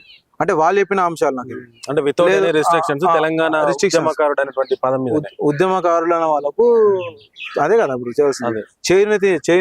చేయుతని ఇవ్వడమే కదా, వాళ్ళని హెల్పింగ్ చేయడమే కదా. ఆ ఉద్యమాలు అన్ని కోల్పోయినప్పుడు ఇప్పుడు వాళ్ళకి ఏదో ఒకటి రావాలి కదా. కొంతమందికి ఏజ్ అవుతుంది, ఇప్పుడు స్కాలర్స్ ఉంటారు, ఉస్మాన్ యూనివర్సిటీ బిడ్డలు కావచ్చు, లేకపోతే కాకతీయ యూనివర్సిటీ బిడ్డలు కావచ్చు, జేఎన్యూ రకరకాల విద్యార్థులు కావచ్చు. వాళ్ళకు ఏముంటది, మా జనరల్ గా మనకి ఏముంటది, వాళ్ళకు ఏజ్ అయిపోతుంది, వాళ్ళు ఉద్యోగానికి అన్ఫిట్. వాళ్ళకి మరి వాళ్ళని ఎట్లా, వాళ్ళకి ఏమి ఇవ్వాలి, వాళ్ళని అడుగుతారు, వాళ్ళు డిమాండ్ అడుగుతారు, కమిటీ దగ్గర పోతారు కదా. అయ్యా నేను చేసినా మరి ఇట్లా, మరి మీకు ఏం కావాలని అడుగుతారు. మరి నేనైతే ఏజ్ లేను, నాకు ఉద్యోగం వస్తా రాదులే అన్నప్పుడు వాళ్ళకి సంబంధించిన ఆ స్కిల్ బట్టి ఏదో ఇస్తారు. ఇప్పుడు కాంగ్రెస్ ఏముంటది, అరే నెక్స్ట్ మా ప్రభుత్వం అధికారం రావాలన్నప్పుడు వాళ్ళు ఆ ప్రభుత్వానికి సంబంధించిన ఒక చైర్మన్ పోస్ట్ ఇస్తున్నారు. ఇప్పుడు మన కోట శ్రీనివాస్ గౌడ్ అని ఉంటాడు, అవును తెలుసుగా, కోట శ్రీనివాస్ గౌడ్, పెద్దపల్లి అన్న కోట శ్రీనివాస్ గౌడ్ ఇప్పుడు కాంగ్రెస్ లో ఉన్నాడు. వాస్తవానికి అన్నకు న్యాయం జరగాల్సిందే, చైర్మన్ పదవి వేయాల్సిందే. ఆయనకైతే ఉద్యోగానికి అయితే రాడు కదా. కోట శ్రీనివాస్ గౌడ్ అన్నకు 100% ఈ ప్రభుత్వంలో ఓ చైర్మన్ వచ్చినందుకు మేము ఆనందపడతాం. వాస్తవానికి శంకరమ్మకు చైర్మన్ పదవి రావాలి. అవును, మేము అందరము ఎక్కడ అంటే ప్రభుత్వం తప్పడదులేను, ప్రభుత్వానికి ఏంటంటే ఒక చిన్న రిక్వెస్ట్ రావాల్సి ఉండే, శంకరమ్మకు ఒక చైర్మన్ పోస్ట్ ఇవ్వాల్సిందే. శ్వేత అని ఉంటది, ఎవరు చిట్యాల శ్వేత కమిషన్ మెంబర్ మెంబర్ ఇచ్చి చిట్యాల శ్వేతకి ఏంటంటే వాషర్మెన్ చైర్మన్ ఒకటి పోస్ట్ గ్రేడ్ ఇస్తున్నామని రవీంద్ర సర్పోత్తం అన్నది. అప్పుడు అంటే వాళ్ళకు రజక సంఘానికి సంబంధించి వాషర్మెన్ ఉంటాయి కదా, సో దాంట్లో ఒక చైర్మన్ పోస్ట్ ఆ అక్కకి ఇచ్చేయండి. ఓకే, నేను విజయలక్ష్మి అక్క మేయర్ చేసింది, ఈమెకు ఎందుకు ఇస్తలేరు అంటలే, ఈమెకు ఆల్రెడీ ఒక పదవి అనుభవించింది. ఆ పదవికి మహిళా కమిషన్ చైర్మన్ గా ఎవరిని పెట్టాలంటే శంకరమ్మని పెట్టాలి. వాషర్మెన్ చైర్మన్ ఓటాలంటే వీళ్ళు చిన్న పర్సనాలిటీ కాదా, చాకలైలమ్మ వారసుల సంబంధించి వీళ్ళను హైలైట్ చేయాలి. ఈరోజు తెలంగాణ తల్లి అంటే చాకలైలమ్మనే తెలంగాణ తల్లి విగ్రహ ఆవిష్కరణ చేసినప్పుడు మరి శ్వేతక్కకి ఎలాంటి పోస్ట్ ఇవ్వాలి? అందరికి కూడా సమానంగా జరగాలని చెప్పేసి మనం కూడా కోరుకుందాం. ఇక రేపు రాబోయేటువంటి సామాజికవాదులు, తెలంగాణ వాదులు, రాజకీయవాదులు అందరూ కూడా ఒకటే వేదిక మీద వస్తే ఆ వేదిక మీద మీరు కూడా ఉండాలని చెప్పేసి మనస్ఫూర్తిగా కోరుకుంటూ, ఫైనల్ గా తెచ్చుకున్న ఈ తెలంగాణలో కూడా ఇప్పటికీ విద్యార్థులు గోసలు పడతా ఉన్నారు, అదేవిధంగా పెన్షన్దారులు గోసలు పడుతున్నారు, మళ్ళీ అన్ని రంగాల వాళ్ళు ఏదో ఒక సందర్భంలో రోడ్డు ఎక్కుతారు. ధర్నా చౌక్ అయితే ఒక్క గంట సేపు కూడా ఖాళీ ఉండలేదు. వీటినన్నింటి దృష్టిలో పెట్టుకొని తెలంగాణ సమాజానికి ఏం చెప్పదలుచుకున్నారు? అంటే ప్రభుత్వ పాలసీ మేకింగ్ నేను ప్రశ్నించలేను. ఒక conduct rules as a department conduct rules నా మీద ఉంటాయి కాబట్టి ప్రభుత్వ పాలసీలకు అవి ఏం చేస్తున్నాయి, రేషన్ కార్డుల విషయంలో అంటారు, అవి నాకు అంటే అనవసరమైన సబ్జెక్ట్ అది ఉంటుంది. లోపల ఇంటర్నల్ గా నేను మాట్లాడుతుండొచ్చు కానీ బహిర్గతంగా మాట్లాడలేను. సో తెలంగాణ ఇప్పుడు వచ్చిన తెలంగాణ ఏంటంటే ప్రజెంట్ ప్రజాపాలన వాస్తవానికి ప్రజెంట్ అయితే ఓకే, ఇప్పటికైతే ఓకే. ఇంకా 2.5 సంవత్సరాలు ఉంది కాబట్టి చూద్దాము, టైం ఇద్దాం. కేసీఆర్ లాంటి వాళ్ళు 4 సంవత్సరాలు టైం ఇద్దామని అన్నాడు. ప్రతిపక్షం అయితేనే 4 సంవత్సరాలు టైం ఇద్దామన్నాడు కదా. సో నేనేమంటున్నా అంటే ఖచ్చితంగా ఇప్పుడు ఉద్యమకారులకు సంబంధించింది మీరు ఏదైతే జీవో ఇచ్చారో దీన్ని నిష్పక్షపాతంగా ఖచ్చితంగా ఒక మంచి వేవ్ తోటి మంచి మార్గంగా అర్హులైన వాళ్ళను తీసుకొని కొంతమందికైనా సరే వీళ్ళు ఉన్నారు మళ్ళీ ప్రభుత్వం వచ్చే వరకు ఇంతమందిని అని చెప్పేసి మీరు ఒక డాటా రిలీజ్ చేయండి. ఇంతమందికి ఇప్పుడు ఉద్యమకారులు వచ్చారు, కొంతమంది వస్తారు. 1969 మొదలెడితే కొంత పాసింగ్ ఆఫీసర్ వాళ్ళకి ఇచ్చారు, కోటి రూపాయలు శ్రీ సవలంట్లోకి ఇచ్చారు, ఫస్ట్ గుర్తించారు. ఇప్పుడు కూడా గుర్తించండి. ప్రధానంగా ఏం చేసి ప్రియారిటీ ఏంటంటే అంగవైకల్యం ఉన్న చాలా మంది ఉన్నారు, ఆస్తులు కోల్పోయిన వాళ్ళు చాలా ఉన్నారు. మమ్మల్ని పక్క పెట్టేసేయండి, మాది పక్క పెట్టేసి మాకు ఇస్తారా ఇయ్యారా లాస్ట్కి ఇస్తారా అనేది పక్క. ఫస్ట్ అసలు మేజర్ గా ఆస్తులు కోల్పోయిన వాళ్ళు, భార్య పిల్లలను కోల్పోయిన వాళ్ళు, కాలు చేతులు కోల్పోయిన వాళ్ళను, అసలు ఇప్పటికీ దాన్ని ఏమంటారు పెన్షన్ కోసం తిరుగుతున్నారు. అవును, వాళ్ళకి ఇవ్వండి, ఫస్ట్ ప్రియారిటీ వాళ్ళకి ఇవ్వండి, వాళ్ళని గుర్తించండి. మాకు సెకండ్ ప్రియారిటీ ఇచ్చినా సరే వాళ్ళకి ఫస్ట్ 250 గజాల స్థలం అన్నారు కదా, వీలకపోతే 150 గజాల స్థలం అని ఇచ్చేయండి. 100 గజాలు ఇల్లు కట్టించి వాళ్ళకు చూసుకోండి. రెండవది సామాజిక తెలంగాణ వైపు BCS/ST మూవ్మెంట్ అటువైపు వెళ్ళండి. దయచేసి మేధావులు కానీ ఈ ప్రెషర్ గ్రూప్స్ అంటే ప్రభావ వర్గాలు కానీ వీళ్ళందరూ కలిసి ఈ సామాజిక తెలంగాణ ఉద్యమాల వైపు వెళ్ళండి. ఎంతసేపు ఇన్ని రోజులు మనం ప్రత్యేక తెలంగాణ అన్నాము, ఇంకోటి బీఆర్ఎస్ పాలన పోవాలి, కొత్త పాలన రావాలన్నాము, అయిపోయింది కదా. ఇప్పుడు ఒకటే మేకింగ్, ఒకటే తీసుకోరు మేము. మనం ఏం తీసుకోవాలి ఇప్పుడు? సామాజిక తెలంగాణ అని ఆచార్య జయశంకర్ సార్ అన్నమాట, మనమన్నమాట కాదు. తెలంగాణ వచ్చిన కూడా మరొక పోరాటం మిగిలి ఉన్నది. ఆ మిగిలిన పోరాటం కోసము ఇక్కడున్న వర్గాలన్నీ అంటే మేధావి వర్గం అంతా, మేధావి వర్గము మేనో ఆట పాట వాడే వీళ్ళు కవులు గాయకులు ఉంటారు, వీళ్ళు మాత్రమే తెలంగాణకు సంబంధించి కల్చరల్ అంటారు. బీసీ ఎస్సీ ఎస్టీ ఉద్యమాలు కావచ్చు, బీసీ ఉద్యమాలు అంటే ఈ 2 రకాల ఉద్యమాలు ఉన్నాయి కాబట్టి ఇప్పుడు నడుస్తున్న ఉద్యమాలకు కల్చరల్గా మనం పోతే తప్ప బీసీ ఏ ఉద్యమాలు సక్సెస్ కావు. తెలంగాణ ఉద్యమం కావచ్చు, రేపు ఏ ఉద్యమాలు అయినా సరే కల్చరల్ మూమెంట్ లేదు మనకు. ఉద్యమం ఉన్నది, నష్టపోతున్న ఉన్నది. ఇప్పుడు ఒక ఓసీ వర్గాలకు ఈడబ్ల్యూఎస్ కోట ద్వారా ఎంతో లాభం పొందింది. బీసీలకు ఇప్పటిదాకా మనకు చట్టసభలలో రిజర్వేషన్ లేని ఏకైక జాతి మనది. సో దీనికి కల్చరల్ మూమెంట్ తీసుకురావాల్సిందే. బీసీఎస్టీ వాళ్ళకు కల్చర్ మూమెంట్ లేనిది మీరు ఎన్ని ఉపన్యాసాలు ఇచ్చినా ఎంతమంది చేసినా కాదు. సామాజిక తెలంగాణ వైపు అడుగు పెట్టాలంటే కల్చరల్ మూమెంట్ తీసుకొచ్చి దాని రాజకీయ వేదికగా లింక్ చేస్తే తప్ప సామాన్య జనాలకు వెళ్ళదు. సో భవిష్యత్తు తెలంగాణ సామాజిక తెలంగాణ కావాలని నా కొడుకు పేరు ఆచార్య జయశంకర్ సార్, నా చిన్న కొడుకు పేరు పెరియార్ అంబేద్కర్, చనిపోయిన కొడుకు పేరు కాళోజీ పేర్లు పెట్టుకున్నా కాబట్టి దయచేసి సామాజిక తెలంగాణ వైపు అడుగులు వేయండి. అది తప్ప మనకు వేరే గోస లేదు. ఇది ఆచార్య జయశంకర్ సార్ పోతూ మనకి ఇచ్చిన హోంవర్క్ అనుకుంటారు, లేకపోతే ఒక ఉద్యమానికి సంబంధించిన సైద్ధాంతిక సిద్ధాంతం అనుకుంటారు. మీరు ఎట్లాంటిది అనుకోరు కానీ ఈ వైపు అడుగులు వేయాలని కోరుకుంటారు. ఎందుకంటే నా పేర్లు ఎందుకు పెట్టాల్సి వచ్చింది వాళ్ళకి? ఏదో మోడర్న్ పేర్స్ పెడితే బాగుంటుండే కదా. అంటే ఇప్పుడు ఆచార్య జయశంకర్ సార్ కొన్ని రోజులు మర్చిపోతారు. నేనే జాతిపిత అని చెప్పుకుంటారు కదా, నేనే జాతిపిత అని చెప్పుకున్నప్పుడు నా కొడుకు ఆ పేరు పెట్టుకోకపోతే ఈయన పేరు ఎందుకు పెట్టారని ఇప్పుడు ప్రతిసారి స్కూల్లో ఆచార్య జయశంకర్ ప్రొఫెసర్ జయశంకర్ అంటారు నా కొడుకుని. రానరు ఏమనరు, ఆ వర్డ్ ఇచ్చారు. అందుకే నిక్ నేమ్ శివ అని పెట్టుకున్నా. నాకు శివుడు అంటే ఇష్టం కాబట్టి, అంటే బుద్ధిజం ఇటు రిలీజియన్ గా శివుడు అంటే చాలా ఇష్టం కాబట్టి శివ అని ఇటు పెట్టుకొని పేరు పెట్టేప్పుడు ఆచార్య జయశంకర్ అనేది ఒక అస్తిత్వం సంబంధించింది, ఓ త్యాగానికి సంబంధించింది. ఈ తెలంగాణ జాతిపిత ఎవరు అంటే ఆచార్య జయశంకర్ సార్. అతని పేరు నా కొడుకు పెట్టుకోకపోతే ఉద్యమకారుడిగా ఎవరు పెట్టుకుంటారు? అది ఒక మెసేజ్ పాస్ చేయాలని. ఆచార్య జయశంకర్ సార్ అంటే భవిష్యత్తు రాబోయే తరాలకు ఆచార్య జయశంకర్ అంటే ఈయనరా అన్నట్టు. ఇప్పటికీ పాఠ్యాంశాలు లేదు కదా. ఇప్పుడు తెలంగాణ అదృష్టం ఏంటంటే రేవంత్ రెడ్డి ప్రభుత్వం రాగానే, అంటే ప్రజాపాలనగా రేవంత్ రెడ్డి ముఖ్యమంత్రి అయిన తర్వాత పాటను గుర్తించడం గ్రేట్. మన ఆంతం తెలంగాణ ఆంతం జయ జయ తెలంగాణ గుర్తించడం గ్రేట్. జయశంకర్ సార్, మన రేవంత్ రెడ్డి సార్ కూడా ఈ విశ్వం టీవీ ద్వారా నేను చెప్పేది ఏంటంటే, ఈ ఛానల్ ద్వారా సార్ ఈ తర్జన భర్జన చేస్తారు. దయచేసి మీరు రాగానే ఒక రాడికల్ భావజాలం ఉంటుంది మీకు. ఎందుకంటే నేను 2-3 సార్లు మిమ్మల్ని కలవడం జరిగింది, మనం మాట్లాడడం జరిగింది ఉద్యమం నుంచి కూడా. మీ వే ఆఫ్ థాట్స్ ఎట్లుంటాయంటే నాకు తెలుసు కాబట్టి ప్రొఫెసర్ జయశంకర్ సార్ను జాతిపితగా ప్రకటించండి సార్. ఈ జూన్ 2 కన్నా ప్రకటించండి దయచేసి.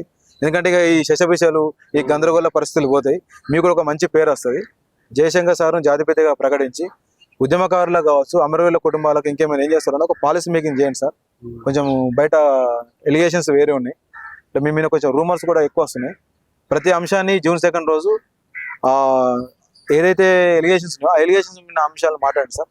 ఎందుకంటే మేము కొంచెం మాకు ఇష్టంతో మేము కోరుకున్న పాలన కాబట్టి, ఇది మేము కావాలని కోరుకున్నాం కాబట్టి దయచేసి మీ మీద కొన్ని హోప్స్ ఉన్నాయి కాబట్టి ఈ విషయాలు చెప్తున్నట్టు. ప్రొఫెసర్ జయశంకర్ అట్లా అంబేద్కర్, పెరియార్ అంబేద్కర్ అనేది ఒక భావజాలకు సంబంధించినవి కదా.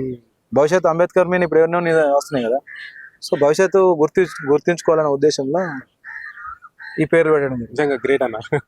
సో నిజంగా ఫైనల్ గా మీరు అనుకున్న సామాజిక తెలంగాణ రావడం కాదు, రావడానికి అవసరమైనటువంటి అడుగులు మీ ద్వారానే ముందుకు పడాలి. మీరు కూడా నాయకత్వం వహించాలి రాబోయే రోజులు అని చెప్పేసి నేను పర్సనల్ గా కోరుకుంటున్నాను అన్న. Thank you so much. Thank you అన్న. జై తెలంగాణ, జోహార్ తెలంగాణ, జోహార్ జోహార్. చూసినాం కదా, ఇది మరి శ్రీనివాస్ గౌడ్ అన్నతోనే ఇంటర్వ్యూ. సో ఇప్పటికీ కూడా అంటే 15-16 సంవత్సరాలు గడుస్తున్నా కూడా ఇంకా ఆ ఉద్యమం అనేది ఉవ్వెత్తున ఎగిసిపడుతుంది రోజు రోజు, కానీ ఎక్కడ కూడా తగ్గట్లేదు. ఇవాళ తెచ్చుకున్న మా తెలంగాణలో మా పనేదో మేము చేసుకుంటున్నాం, మా పదవులు కానీ మా పాలన కానీ మేము చేసుకుంటున్నాము. అంతేగాని తెలంగాణని దెబ్బతీసే విధంగా మాట్లాడకండి. విడిపోయినాం కదా, ప్రాంతాలుగా విడిపోయినాం, అన్నదమ్ముల్లా కలిసి ఉందాం. అంతేగాని మళ్ళీ చిచ్చులు పెట్టే ప్రయత్నం ఇక్కడ చేయకండి అని అంటూనే రాబోయే రోజుల్లో మీరందరూ కూడా సామాజిక తెలంగాణ వైపు అడుగులు వేయండి. ఎస్సీ ఎస్టీ బీసీలందరూ కూడా రాజ్యాధికారం దిశగా అడుగులు వేయండి. అప్పుడు మాత్రమే ఇంకా అందరికీ సబ్బండ వర్గాలందరికీ కూడా న్యాయం జరుగుతుంది అని చెప్పేసి వాళ్ళ శ్రీనివాస్ గౌడ్ అని కూడా చెప్తా ఉన్నటువంటి పరిస్థితి. సో మరిన్ని విషయాలతో మీ ముందుకు వస్తూనే ఉంటాను. చూస్తూనే ఉండండి విశ్వం టీవీ.